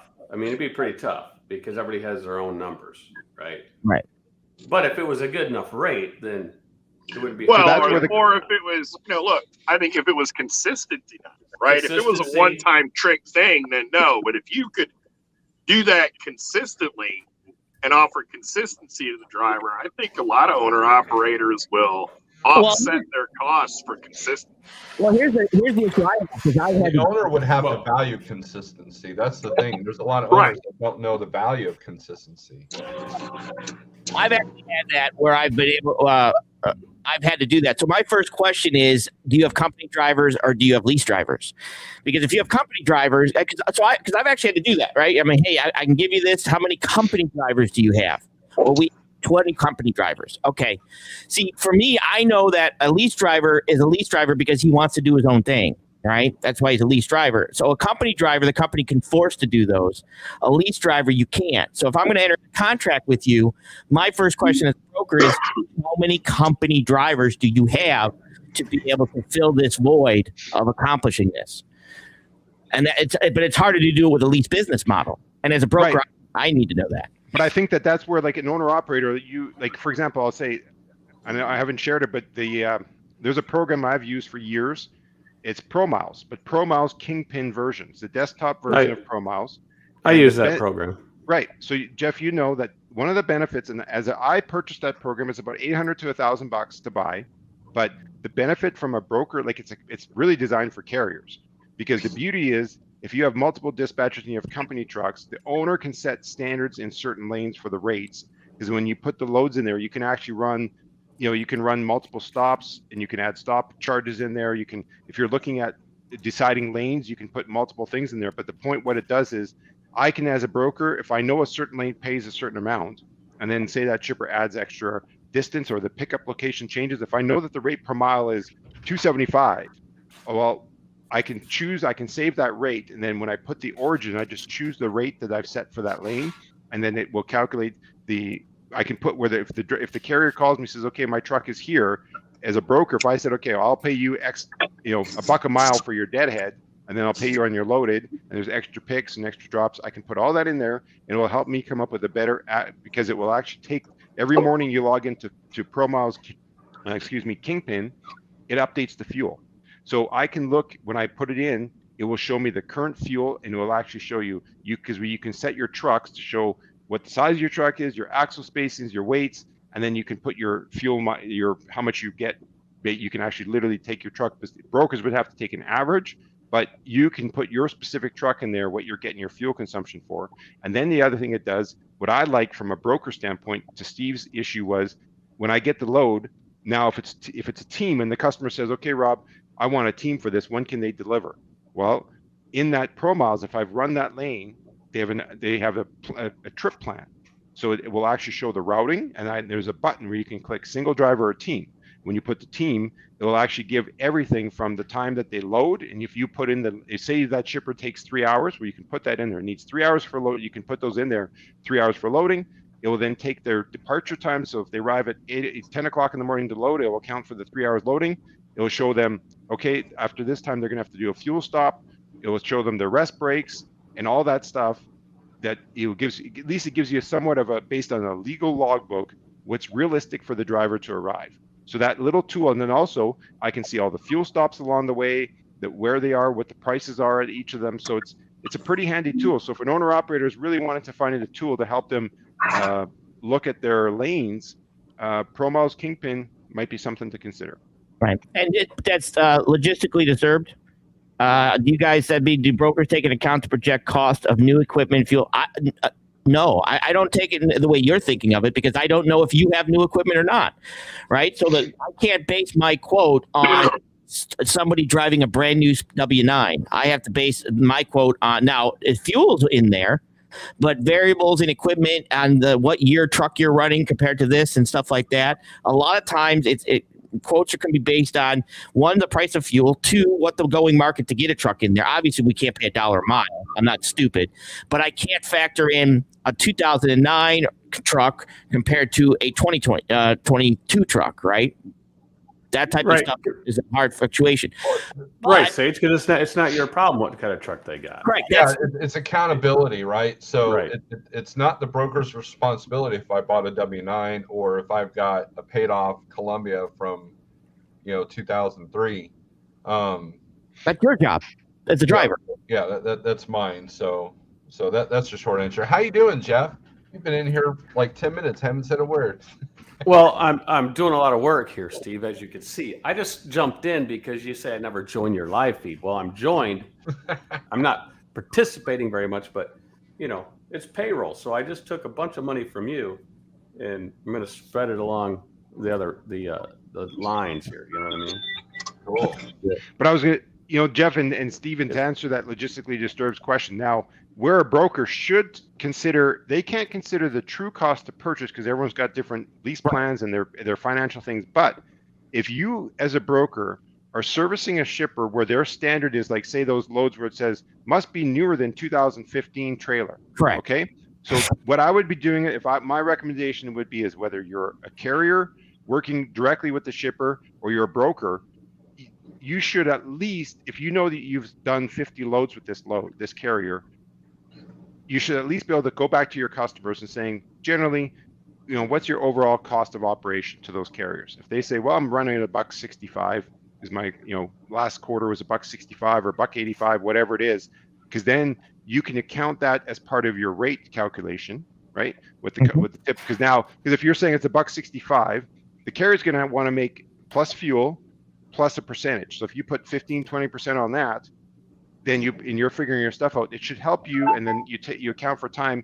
It would help you better come up with a rate for that lane based on those requirements. Because you can, again, part of it is, remember, a lot of people always point the finger as big rig CEOs on the brokers, but you have to also appreciate it's often the shippers that set up our industry for success, or they set it up for failure. Because a lot of the shippers that have freight where they've decided, hey, you know what, we don't have to work hard. We have 50 brokers that have called us, or and we're just going to email out our loads.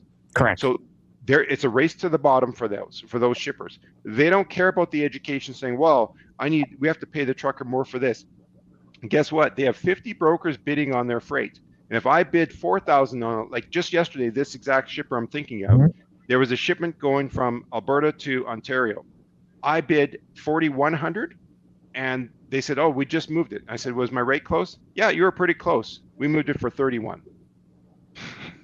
Right? 31. Okay. I said, oh, okay. That's, I said, okay, thanks for the opportunity. And I'll keep that in mind. I was trying to be realistic to the carrier, because like this carrier, I know it's a race to the bottom. It was a partial flatbed. And what was my first question? Well, let me see here. So, from that viewpoint, the Spark trucks paid off. Yeah, but you know what? The problem is logistically disturbed is that everyone has different, like if someone, like an example of the owner operator, when we talk about the cost for the owner operator, they say, well, take your cost of your truck, your cell phone, your load board cost, your ELD cost, all the costs that you have to run your truck, purchasing straps, all that stuff. And now also add in your home cost. Well, if someone was recently divorced and they're paying alimony and they're paying child support, and they went out and bought themselves a fancy pickup truck, and they have a fancy boat, and they have they need strong with fancy boats. Yeah. So, but say they need a bunch of money because they live a luxury lifestyle, and they say, well, to maintain my lifestyle, there's no other job I can think of other than trucking that takes home expenses into account, right? Where they actually built, like, does a contractor, a plumber, take their home expenses into account? I don't think so. Maybe some do, but Yeah, it's pretty rare. So the problem is you put just like, why is it you put 5 trucks side by side and the shipper says, I want to load 47,000 pounds. Well, as soon as I say that, I said, when you think, I explained to customers, when you have 47,000 pound freight, imagine the way the industry is. You have a big funnel, right? You got a big funnel at the top, and there's all these trucks at the top. There's thousands of them. The minute you say, oh, must have tarps, okay, so you're less trucks. Oh, now you need 47,000 pounds, less trucks. Oh, you want this, less trucks. So the more requirements you have, so you can put 5 trucks side by side. So one guy's got this truck, and he went with aluminum trailers, so he can haul 47.5. You get the next guy, he went with a longer sleeper because he lives in the truck or whatever, he wants a fancy truck, and he got a steel truck because he hauled coils. So now he can actually only haul 44,000 pounds. He's 3,000 pounds less. The next guy is going to have this truck and this trailer, and he can only haul 45,000 pounds. So you have 5 trucks side by side. Not all of them are equal. Right. My first question is it one piece? Not a problem. Right, but my point is that back to logistically disturbed's point is that just because you're talking about what do people take into account of this, it doesn't matter. It's no different than a broker who goes out there and rents a penthouse floor to furnish in New York, downtown New York, with 10 broker agents working in there, paying $30,000 a month to support that office. And then yet you got a guy in Wyoming working from his house competing on the same freight. Correct. Well, the broker there is going to say, well, I pay this much for here. We've got a fancy bar. We fill it with the top level, liquid refreshments, liquor and refreshments. We got an espresso bar. We pay Starbucks to set up inside to keep our people going. Well, that broker's cost is so much higher than the guy working in the basement of his house in Wyoming, right? So, so the point is that there's no rhyme or you can't take that. You have to know what you're getting yourself into. So if you're going to go into a market, you need to kind of know before you sign the paper and buy that truck. Just be aware of what you're getting yourself into. Know what is, there's lots of tools. You can use the 1, 2, 3 load board, other load boards where you can go on there and just get a sense of what the market's playing. And if you're not prepared to pay it, like if you live in Florida as a driver, a lot of drivers who live in Florida, they know they have to deadhead out or they have to take a cheap freight out. It's just reality. When it comes to equipment, there's so many different strategies. You have leases, you have full maintenance leases, you have you got people that can buy a new truck and own it outright. You can have people that have paid off trucks like my own, and it can cost you $4,000 a month. There's so many different aspects. It's up to the individual owner to figure out what strategy is best for replacement of equipment. Higher equipment costs is a good thing. Yeah. Because look, it creates a much higher barrier of entry into this. So correct. Part of the issue with the number, of people that jumped in was they jumped in because rates were out of control, right? $5, $6 a mile, right? And a monkey can make money at $5, $6 a mile, even with a $250,000 truck that they put no money down on. But when the market comes down like this, it creates a much higher barrier of entry. So you just, in order to have, you could still have the new truck in this market. You just have to put a lot more money down to get that lower payment that you can afford, right? To stay in a lower market. And it creates a barrier of entry where instead of, 1 million new authorities a year, you start having a lot less. And you also have people exiting the market as far as their authority is concerned. And so to me, the higher prices are a good thing for the new equipment. Now, used equipment is high also, but again, if you come into the market correctly, right? So you have people that they want to just jump right in. Oh, oh wow, look at it. I got to do that. I want to jump right in. And YouTube does not help the situation, right? Because you got people that watch this on YouTube and they're like, yeah, I want to do that. I want to be doing what Big Rig CEO is doing or what Jeff is doing, right? And they don't run the calculations from end to end, and they just go out and they buy a truck. They didn't buy the right equipment. They bought equipment that was, too broke down, or they bought equipment that was too expensive because they didn't put enough money down. And then they wind up coming out here and going, oh, this isn't all it's cracked up to be. And so for me, I'm actually happy about the elevated costs right now, because while the spot market's coming down, fuel prices are going, the costs are going up, it is creating a much higher barrier of entry, which eventually, over time, it's not overnight, but over time, it's going to balance everything out again. And when it does, then it'll get stupid again, where, we get the $5 and $6 freight, $7 freight, whatever it is, based on supply and demand at the time. And you'll have a bunch of guys try to jump in again. But again, they won't do all of their homework. They won't set and really look and run the costs of what it's going to take to make it successful. And they'll wind up going out of business at some point. Well, I want to answer. Let me take a look. He says, so they're asking CE Big you this question, but Nevada asked, what would the big rig CEO say an appropriate payment is? And let me answer real quick. I know he runs team, right? So he bought a brand new truck, and he runs team for a carrier that, but would that same price to buy that brand new truck work for a solo driver living in Montana? Absolutely not. Exactly. So, that's right. There's no direct answer to Nevada's question. Correct. So it's kind of based on what is you realizing. The answer is, what can you afford?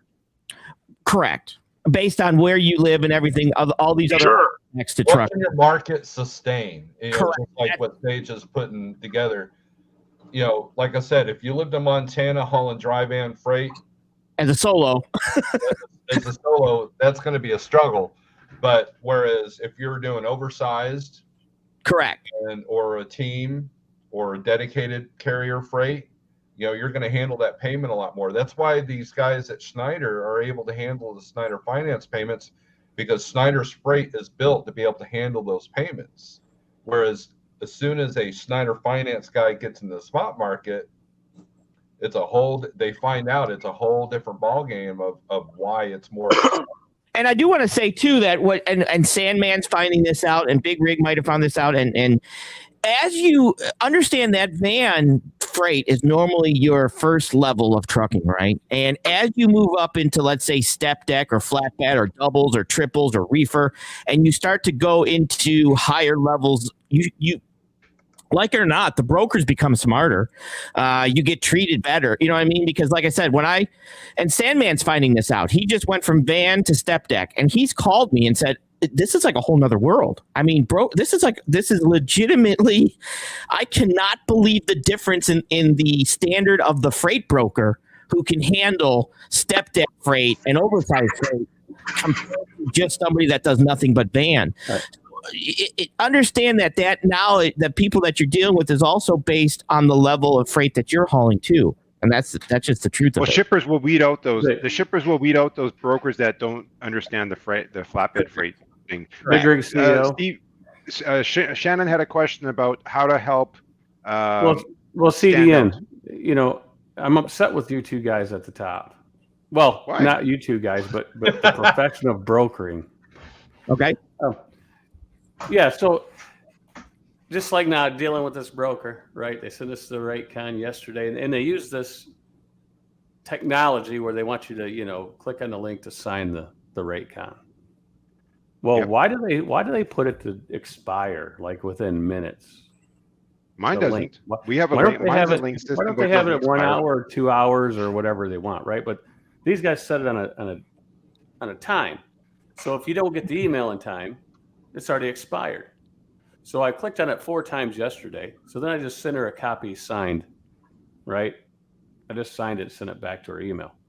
Well, then she gets hold of me this morning and says, well, we're going to take you out this load. We got no signed rate con. I said, well, I sent you one. And signed with a pin. And then I said, send the link again. So I finally got the link, and now it worked. She goes, oh, I guess we're good. I said, well, yeah, because the truck's 24 miles away. We better be good. I'll tell you why that happens, because that happens to me when I used a lot of the load boards and stuff like that. Is you would be shocked at how many drivers I will send a raycon to. They'll say, yeah, I'll take that load. They won't sign the sheet while they're still looking for other loads.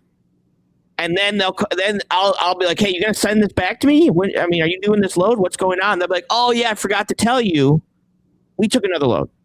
Yeah, okay? but the stage, this is different though, right? Because I sent you a signed copy, but your link wasn't working. I just didn't click on the link. So obviously, this person's too lazy to take the signed copy and upload it in their system. No, they want the easy way. She might not be able to. No, it's not that. She might not be able to. Remember, a lot of people that I'm. Oh, yeah, she's probably an agent, not a real broker. Right, so that brokerage has set something up to make sure that all of the agents are playing the fair game and they can see what everybody's doing. So it's like if I had multiple agents, they would have to work within the system that I provide them. They can't be taking raycons outside of that system because then they could be stealing. Right. So they have a lot of these, they have like CDN probably has a overall TMS system that he has to work through. He can't just issue a typed up raycon because no. It's the same raycon you get from the system. It might have to go back through that system for them to legitimately put you on the load. But they have to have a manual process. I agree with Jeff. That won't work because technology goes down, then they got to have a backup. So that the backup is send you the thing and you sign it the old school way. Yeah. No, I agree with Jeff on this situation that, you know what, when it's not working there, like that broker if that broker is going to put a timer on that link, the email template with the link should have a clause stating that we put a timer.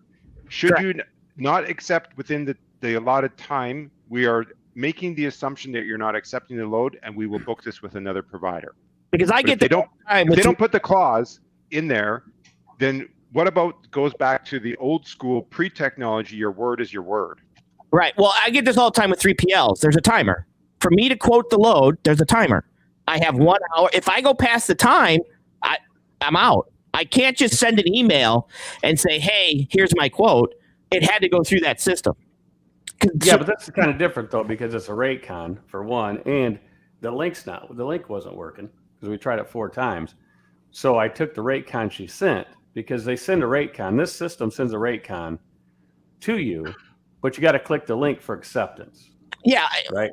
But then the link's not working. So I signed the raycon, sent it back. They could upload that into their system if they wanted to. Right. And the link that you're talking about, like my system is that way. It's a link system. When you receive my load tender, it's going to show the city. There's an attachment. So you think it's the confirmation, but it's not. It just shows the city, the destination, and the rate.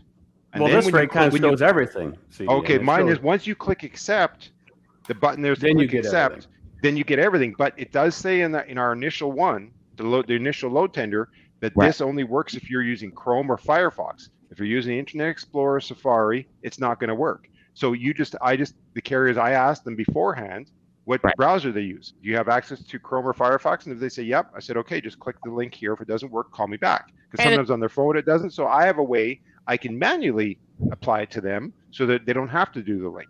Right? They just but the link saves the signature piece. Snorelord, you don't get a voice in this. I'd like to continue to hang out with you desk jockeys, but some of us actually got to go work today. I did work today. It's been a great time, been working, and we'll see you guys again. And everybody drive safe.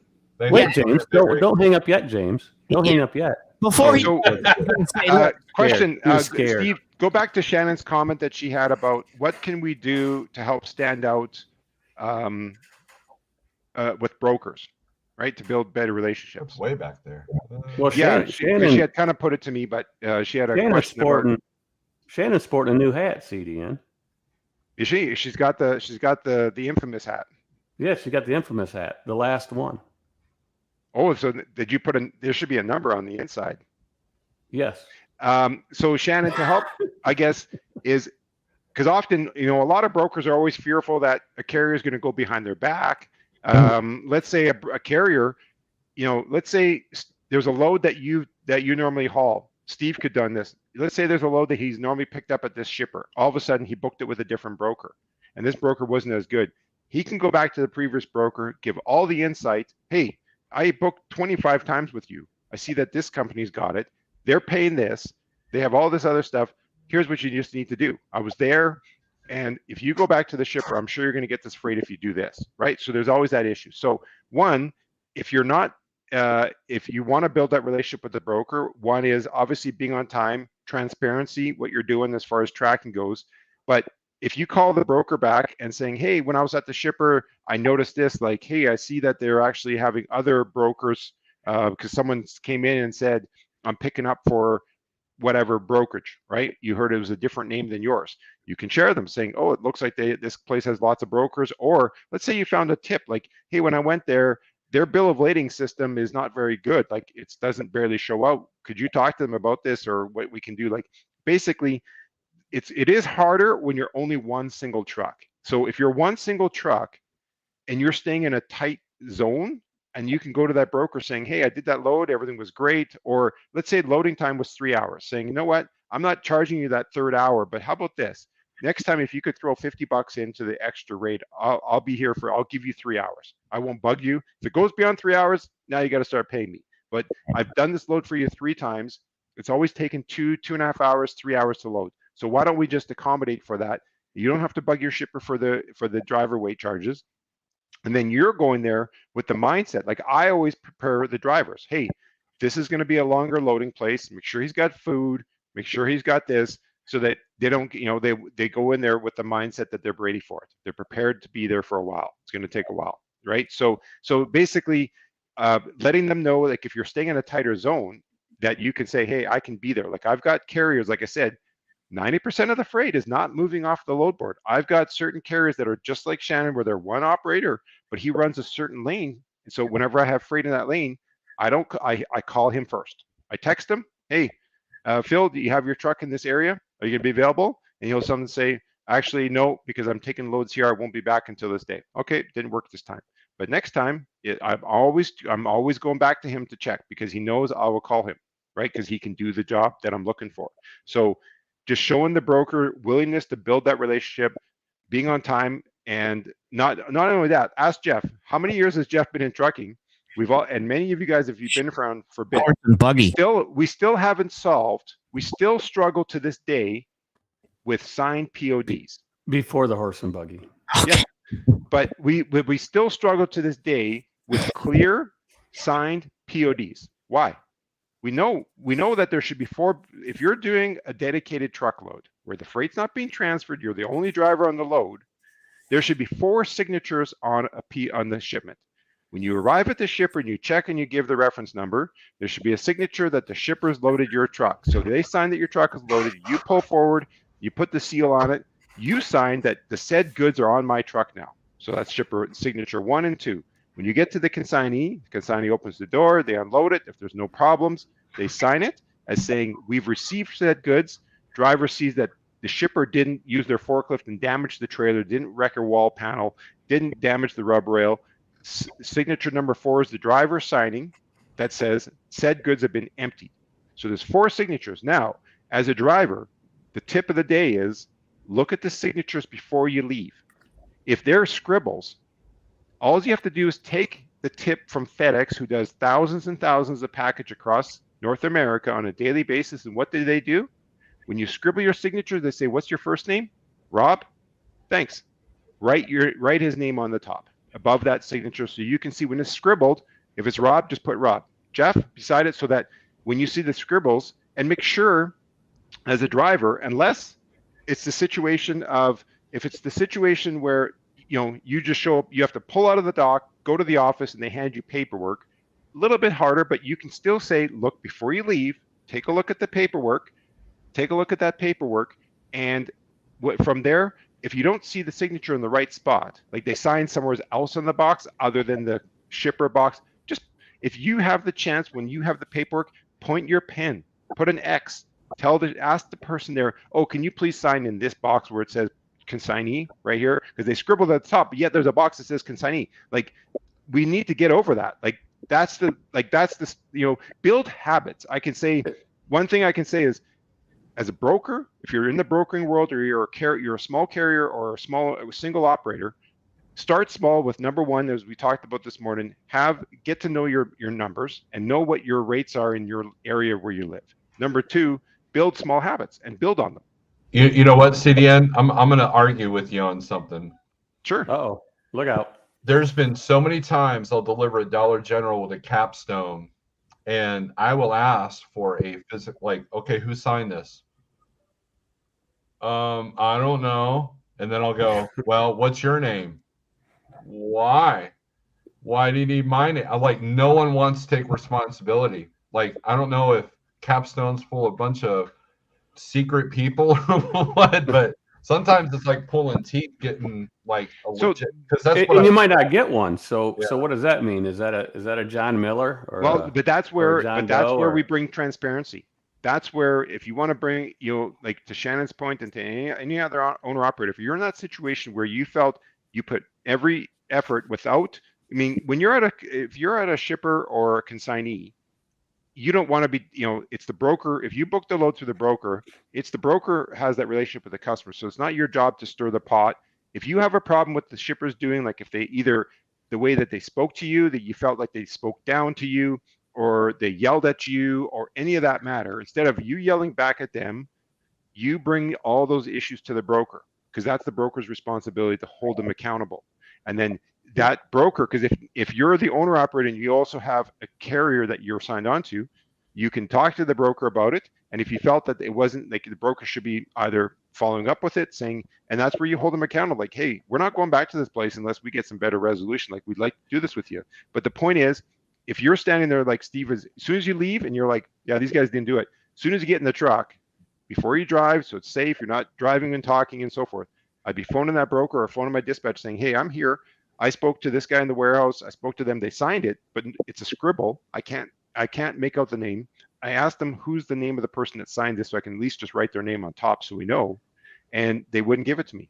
So this is the situation. So, but see, here's another problem we got in this industry: the big conglomerates like Walmart and Amazon, where Amazon now, they don't give you your bills.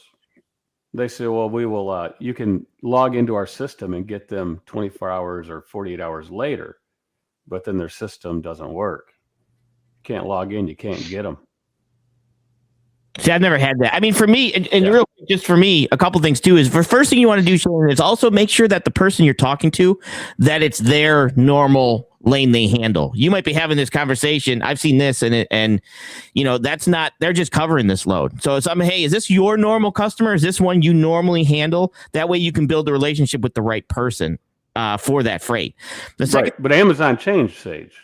Amazon changed the thing. You just drop them in a Dropbox, and you don't see them. Right, They won't give them to you. I'm talking about something else real quick, and the other thing I wanted to add on with Rob is, all I do is say, look, treat this customer as it is our customer. If you treat it as it's our customer, where you're covering me, I'm covering you, you will get my freight. If you treat us like we're all at odds, or we're all against each other, I'm not going to use you again. So that's the simple way to understand is this: what would I do if this was my customer, and I'm going to relay that information to the broker, and me and the broker are going to be the team to help service this customer? You're going to get my freight, and you're going to get good money for that freight. Right. Now, So what I was going to say, the other thing is, what's interesting, and I'll help give an answer to Trucker for Life's question, but about PODs and such.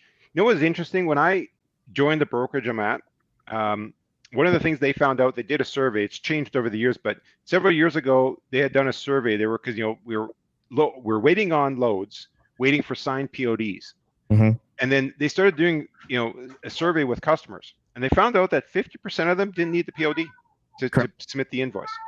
So that's why it's so important that often brokers have all these processes they put in place, but sometimes they're not necessary, right? Well, some of them are already prepaid. They're already paid. Right. But I would say to Jeff's question there about the Walmart situation, it is hard when you're working with there, but theoretically, now if you're working with a big company like, if it's a Night Transport or Swift or something like that, Werner, where they're dropping and going, or Schneider, and they say, well, there's no signed PODs, and you phone your dispatch and you say, I'm at this Walmart DC, they're not signing or giving me, they said we have to check, and as long as your dispatcher says, yeah, that's okay, you can go. Well, Schneider didn't require that, CDN. They didn't even need the bills. Right. But if Walmart. But if you're an owner operator, you're doing a load for Walmart, and they said check in 48 hours. If I was an owner operator, I would always carry a book of, like, you can get ones with your company logo, but instead I would carry the bill of ladings, and I'd force them to say, I need at least a signature that I left this facility at this date and time. Correct. Well, you get a trailer record, right? But what I do is I tell all my guys to take pictures, cam scan in all of their bills. Once they get from the shipper, scan them all in there. That way, when they get to the receiver, if they don't get all the bills back or they don't get any of them back, they have a copy. Mm-hmm. Right. At least make notes, have a note somewhere to remember that what time you arrived and departed, so that if there was a problem, like you said, the system's not working, we can't find the bill of ladings. You just write them on the bill. Well, right.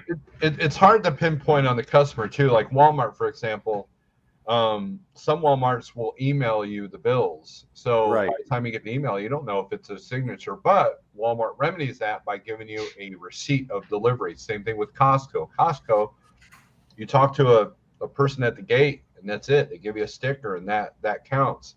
The sticker's the only thing there. And then you have some brokers that, there's no signature here, so it's going to take a little bit longer for us to pay.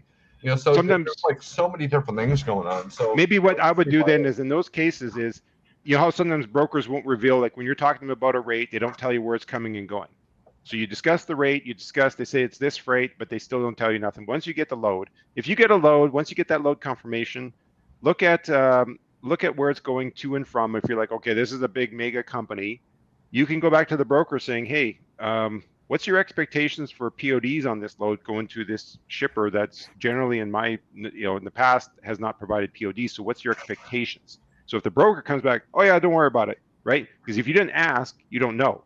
But if you go in there again, this is by taking a minute, once you get the load confirmation, reading through all the requirements, and you're like, yeah, okay, I kind of got a sense on this shipper. So just the rule of thumb would be, if it's a mega shipper, like a mega warehouse, just email the broker if you're not sure before you even take the load, before you arrive there, saying, I've been to this place before. What's your expectations? And then let them reply back, because then at least you have that in writing, what they said in advance. And if they say, oh, you have to get this signed, when you go to the consignee and they don't provide it, that's when you can call the broker right then and there saying, well, I'm just outside the office here, and I asked them to do what you said, and they're not doing that.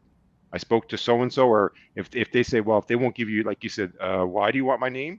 Then you can just say, well, it's a lady that's wearing glasses, has brown hair, and a yellow shirt today on, June the 17th, right? You can at least say that much without saying too much there. And then to truckers for life question, but what if a broker is being rude to a driver? Correct. That will happen.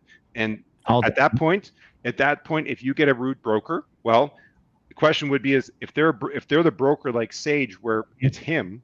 If it's him, then that's a different story at that point there. But if it's an agent, you could go to the main broker, write an email to their office and saying, hey, I had a bad interaction with this, because just because you have a bad interaction with one broker doesn't mean it's for everyone, right? Correct. So I would say, if it's a broker agent that you had a bad situation, you can complain to the head office.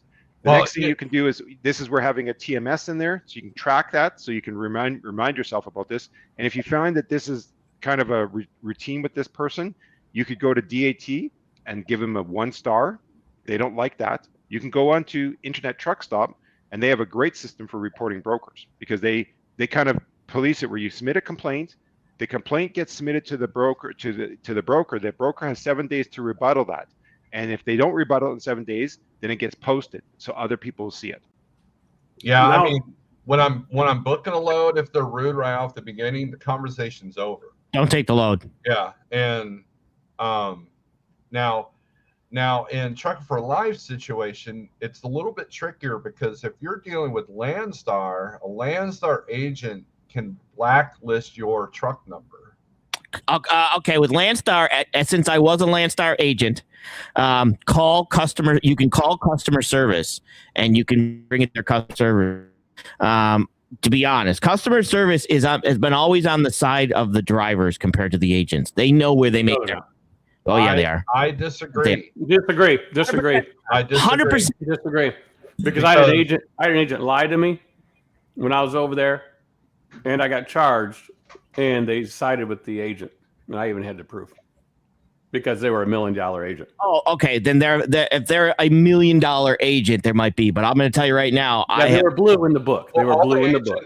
All the agent has to do, Eric, is put in the notes, because when you call in a load at Landstar, you know, the first thing they ask for is your truck number. That truck number has everything. So if they say this person tends to be problematic, or this person tends to cancel loads, you don't know any of that. You don't know what they've put in here. And so if they're rude and there's a negative interaction, they could easily say, well, you know, agent C, blah, blah, blah. You know, I've had a couple of issues with this guy. So it goes. I'll tell you what, I have no customer service, but if they're $1 million agent, okay, they can do whatever they want. But if you're a driver there, if you're a BCO there, you need to find someone that has access to the computer. Like if you go to the homeless shelter in St. Augustine, have the person there look up your truck, and they'll tell you if there's agents that put bad rap on you. That way you'll know. That's why, because some of them you'll call them and say, oh no, that load's gone. Because once they see your truck number, they might say, okay, this driver, and somebody might have put some derogatory stuff about them in there. And that person might be able to take it out, or you might be able to rebut it at that time. But a lot of them guys don't even know they got stuff on them. Yep. They don't know. I've won every time I've got to go against Landstar, an agent. I've won every single one of them. Every single one of them. And it's probably been like 5 times, and 3 as a driver, and I think 2 as an outside carrier. That the agent had to pay me. It was the customer service sided with me every time. Well, I mean, on the payment, but we're talking about just blacklisting your truck. You know, if like, for example, I went off on an agent one time because of a lack of communication, and for a minute I was having trouble finding loads, and I didn't even realize why. You know, every time I call, yeah, let me call you back 15 minutes, see if I got that load, and after 2 hours, I've made. It must be different. It must be different, because I never had access to see internally. But back when I was an agent, I'd have to give 2008, 9, and 10 area. I never had to. I never had access. The system has had to have changed. I never had access to see comments on the drivers. Never. So when you asked, you can ask one. Did you ask what the truck number was, and then did that not have all the information? Especially with the equipment. I can ask one right now. Hang on. Actually, let me log this. Go ahead. Talk. Rob P says they lay down for the agents. But for instance, I'm going way back. I mean, this is close to 30 years. Man, I can't remember. I still remember this because I got screwed so bad. But anyway, we took a load out to Ontario, City of Industry area. And I called the agent, and I said, look, this says it goes to the plant. You got me going to this other address. He said, well, that's the warehouse. I said, yeah, but it's on the bill that says the plant. It says, no, you take it to the warehouse. This is your appointment number. So I called the warehouse. They said, yep, bring it here. That's your appointment number. I go there, and the warehouse is right across from the plant. So I unload, and when I'm unloading, an in-way driver shows up. And he goes in there and says, no, you got to take that to the plant. His bill said the warehouse. So they sent him to the plant.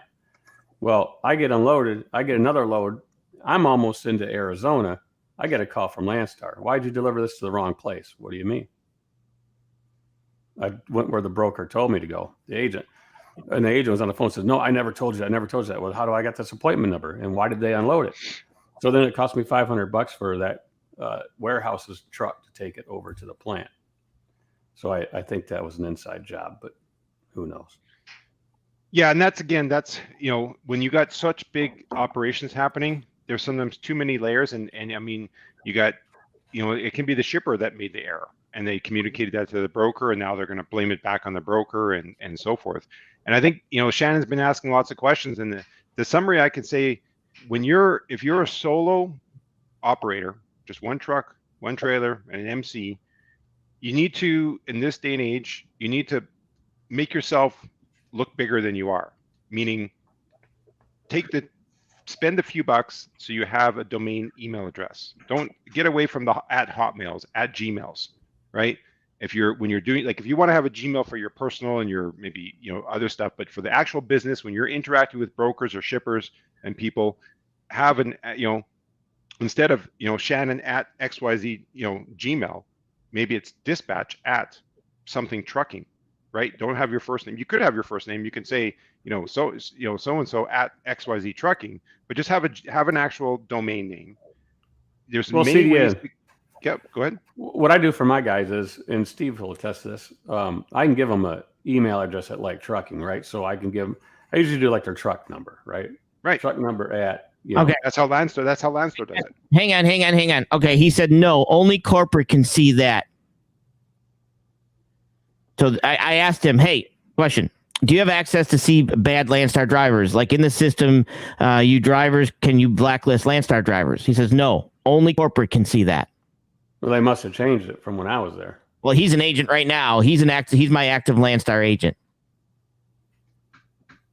So just But we're talking 20 years ago, right? Well, Yeah. so, but the driver, if there's some bad marks on the driver, though, the driver doesn't have the ability to see that. Right. He doesn't know or that. contest He it, doesn't know it. correct? only corporate would see that. Yeah. So no agent would see that. To black now it might okay. Let me explain this. I was an agent, so me and my wife ran the office. If you're working for an agent, like a lot of agents will work underneath one Landstar agency, right? So there's sub agents. If it's internally in that agency, that's possible. Does that make sense? Like the agent might give that to the sub agents. But Landstar in general, I can't cross-reference. Like if I'm my own agency and Rob's his own agency, there's no way for us to see a bad Landstar driver. But within the agency, and a lot of people think that one agency is a set of letters, but actually they're sub agencies. Like instead of like you were JEL, there could have been EEL, or there could have been FAL, you know, but it was still part of JEL, correct? So it's overall sub agencies. That is possible. That could be easily done. Do you see Six Emperor's question there? He says, in a perfect world for Six Emperor, he says, trucks would be paid in full before they get off the truck. I disagree with that because there's too many shysters. One, there's too many carriers that are shysters, right? They could hold your load hostage, 1,000 things there. Also, that would only work if you have a really small brokerage and you have a really small mom and pop type business. Correct. Do you think, how would that ever work when Walmart wants a company to drop 30 trailers? Correct. Never ever. That would never ever work in the supply chain. If you had to get prepaid for every load, and what other industry does that? You know, a plumber, if they're working for your house, you have to pay them upon the job being completed. They may want a deposit to buy stuff, and then as soon as the job is done, they want you to pay right then and there. But a plumber who's building at a hospital, they get paid in 30, 60, 90 days. Correct. Right? The unfortunate thing is, I know what he's saying, but Well, the solution to that be like that. There was a time where, and my dad was old school. There were times when he would tell me stories of drivers that would ask for half money up front. Yes. And then wouldn't deliver it until they got paid in full. In other words, they'd be like, well, okay, I'm 10 miles from the receiver. Give me the rest of the money. Now, Right. COD, it does happen. It does happen with heavy equipment. Like often, like if you were, for example, doing flatbed or heavy haul, and you posted your truck on Craigslist, or you went on Facebook Marketplace to advertise your truck. Some farmer says, hey, I got my my farm tractor I bought at Ritchie Brothers. Can you haul it for me? They want it cheaper than going through a broker or something. They think they're going to get it cheaper, and you post it on Facebook or something. So in that case, that's when I know that if I was a carrier and you had someone called you up out of the blue to haul a freight for you, then that would be to 6 point there. In that case, if it's someone that you call them up and it's a person, they said it's some farmer, and you're like, okay, what's your business number? And they have no credit history. Your factoring company won't factor them, but you're willing to do the load because he's paying you good money. Then you say, okay, I need 50% upon pickup. I'm going to pick it up, and then you have to email me half of the money. And then when I arrive, I need the money in my bank account before I deliver, and I won't deliver until. And you put those conditions up front, because I know I have a friend that does that. He just did that, and again, he did this. It was someone who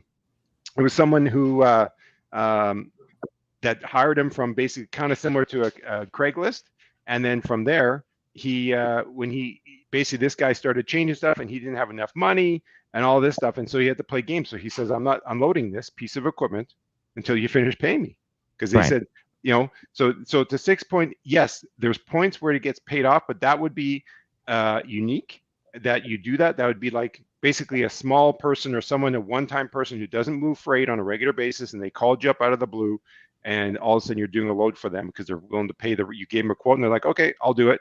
But as far as if you want to be in the stream of logistics where you're hauling for shippers, consignees, where it's part of a supply chain, prepayment, unless they're, well, I'll give you an example. If a company is about to go bankrupt and they go to Chapter 11 where they're under financial protection, usually a financial company will come in and you'll get paid that week. But the solution is what Jeff and many other carriers are doing, is you factor the loads so that upon delivery, you can get paid the same day or the next morning.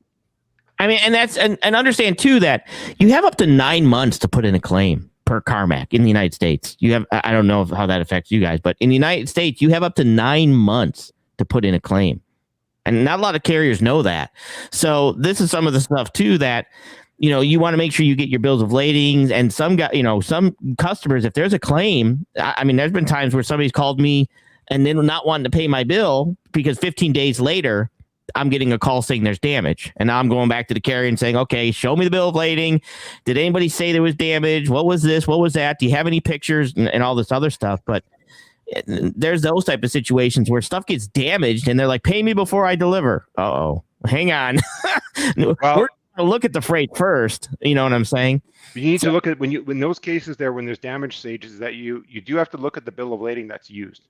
Because we covered that. Because like some of the bill of ladings, especially if you're working with common carriers, unless it was noted at the time with the driver present, there's no claim that you can make. You have the 9 months, but there's nothing you can do. Right. Is that a lot of times when a driver starts to say, hey, pay me before I deliver, it's like, no, we got to, I want to look at the freight. It needs to be on site before I give you the money. Because the next thing you're up and there's, you ripped off, you damaged the product and you're asking for money. Right. So it's one of those things that you at least have to be on site where the customer can look it over, a COD situation rather than just pay me before I deliver, before I get there, Let me address Fran's comment. Okay, go ahead, Steve. We got to close out this video. Yeah, I agree. I got to get to work. You ain't got to work, CDN. Come on, Rob. Because their little LLC carry won't pay them.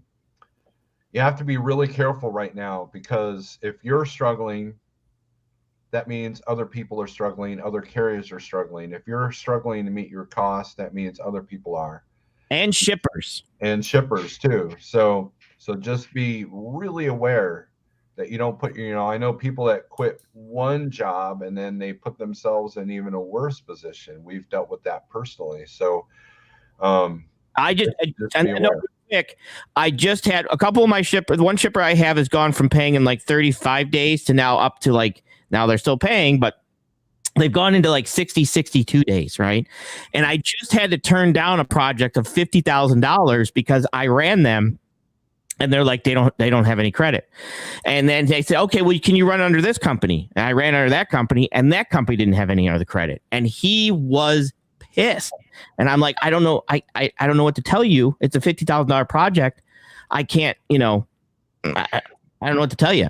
Right. Because a lot of shippers, they misunderstand how credit works. Like, you say, well, I get credit, or I'll say, I've had that come across where I'm like, well, you guys are over your credit limit. Well, we're not late. No, you're not late. Right. But if you were approved for $20,000 and I did $4,000 or $5,000 loads for you in 1 week, we started working with you, that's $20,000, but but we only approved you for 20,000. So you need to, if you're a new customer, you need to show us that you have some payment history. So in order for us to move again, you can wait to 30 days, or you have to prepay, give us some money now so that we can free up some credit, right? That's the difference. Credit is not necessarily that you constantly have 30 days. No. It's whichever comes first. Correct. Right? If you only book two loads at 10,000 and you got 10,000 credit, next month comes, it's an ongoing thing, but that's how the credit works, right? Well, and then with Fran, what Fran's saying is, these small carriers, a lot of them think that they don't want to, factor. And factoring works really well in that case because they don't have to float all the fuel and everything until those bills get paid. So as they increase, like Sage said, to maybe 60 days, that might put some smaller carriers out and they're not paying their people. right? So And a factor is a broker. we don't have that problem here. I mean, Right. But I think back to the point about, talking about companies like that Fran had where little guys are coming up. If you're a company driver, even if you don't have the interest to become an owner operator, you just want to be a driver. You still need to pay attention. Like when you're interviewing a company, if you're going to go become a company driver, you should take a minute and do some Google searching and seeing what you see about the company. Is there any records of them having bad financial histories? And even if you get hired, you're like, yeah, this company seems great. They got a pension plan, they got benefits, they got consistent freight. I'm home every night. So, okay, so meets all the check boxes. As you're working there, you've been there for 5 years. Once a year, or at least once half a ways through the year, you should always just see. And how you know as a company driver, and I think Jeff and Steve would probably attest, is one, if you're a day cab person and you're running whatever you're doing, even if you're doing overnights, but the point is, if you submit a maintenance request and when you first started, it was done toot sweet, and now you submit it and it's taking longer and they're delaying it, sometimes that's an indication that they're stretched thin. Take a look at their customers. Pay attention. Like if you're always hauling to the same place, you just, okay, another load going to this warehouse. I go there every week. Start to pay attention. What's going on? If you're seeing any changes, what are you seeing that their inventory levels are decreasing? Are you seeing that they laid off some staff?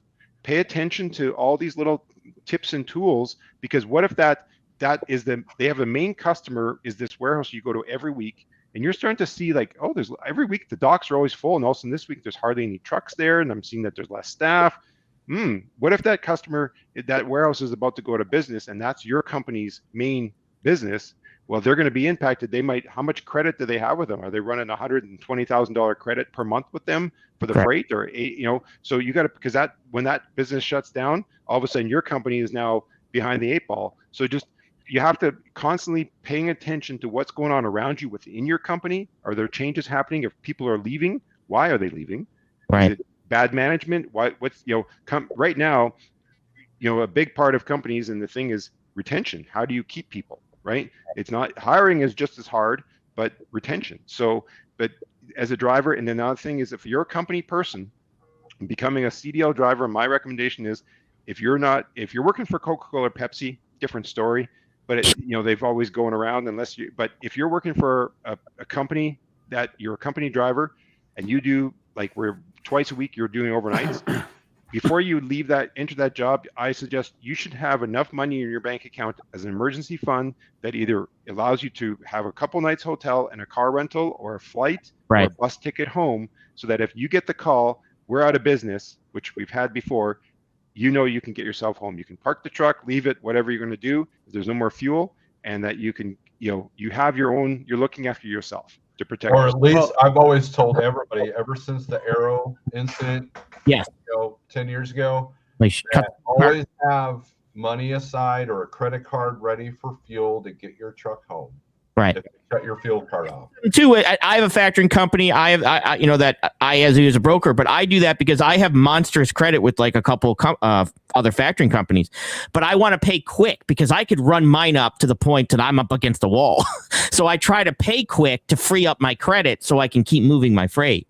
And that's that thing you were talking about. And that's where it goes back to the TMS. The importance of this TMS is that if you have a TMS, and I know that there's many out there, but if you have a factoring company and you work with a certain broker, and Jeff would probably say the same, is by the brokers, okay, this broker that we can go up to $20,000 with this a month with this broker, no problem. Other brokers that are smaller, your factoring company might say, we put a cap at $5,000. So if you take a load under 5,000, you're good. So a tip is, save yourself the time when you put the broker as your customer in the TMS. Usually in the customer section, they'll have a credit limit. Put the limit in there that your factoring company has approved that broker for. This way, you're not wasting time. Like my TMS system, if my customer goes over credit, I can't dispatch the load. Right? It blocks me. Right. It says, And my TMS I does put the in the same amount. thing. If I put in $5,000 and I put the carrier and then I click tender, it'll say customer's credit exceeded. I can't dispatch. Right. Ours has the same thing. We can restrict the credit. We can put the amount in that they have. So might as well match track, that, and it saves you a call to the broker. Right. You don't even have to go to the factoring company, because if one of your owner operators books a load for $5,200, that means that you have to go back to the factoring company for that approval. If it's a $4,800 load, no problem. You know you're protected. And But it's a better. Let me throw some in here, Snorelord, before I got to go because I got to get going here as well. So it's great chat, guys. If you want to switch companies and you want to come over here, we have 2 trailers, but you will not lose a lot of money or revenue when you switch for one reason. If you, let's say you left your company on Monday and you show up in Springfield or here in Michigan, but the trailers are in Springfield. But if you showed up in Springfield, we put the ELD in, within 3 or 4 hours, you could be booking a load and rolling, and you get paid the next day after you deliver. So you're not waiting several weeks to get paid again. So it's an easy transition to where you don't lose money or revenue or time. Yep. So guys, thanks for coming in. Eric, Yeah. Jeff, Yeah. thanks for coming in. This has been a great show. I'm probably gonna chop it up a little bit and put out the nuggets. No, this is a long show for you, guys.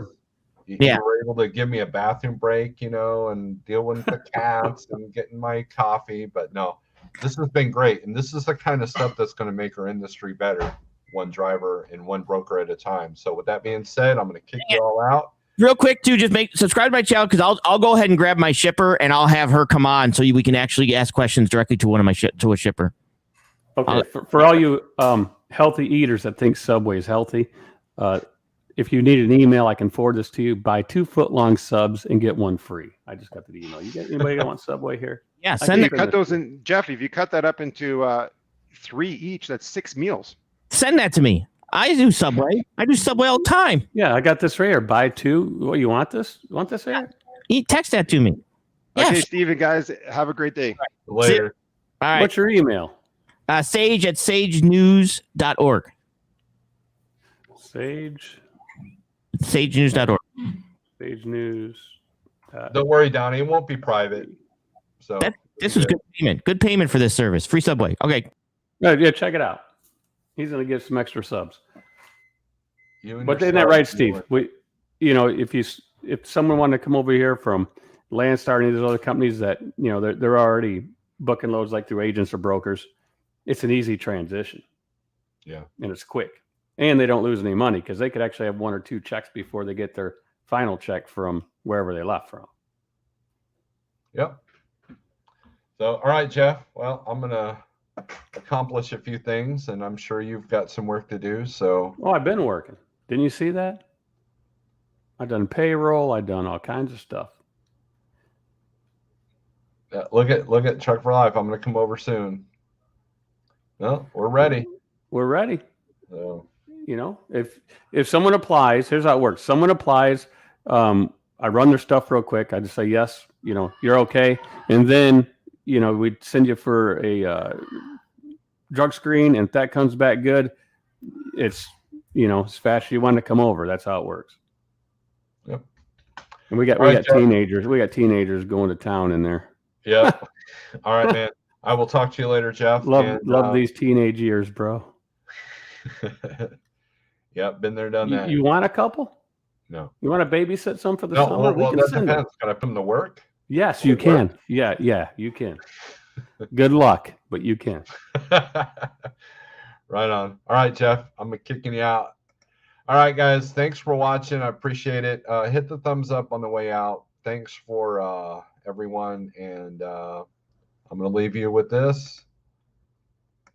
Strength for today. Hope for tomorrow. Peace.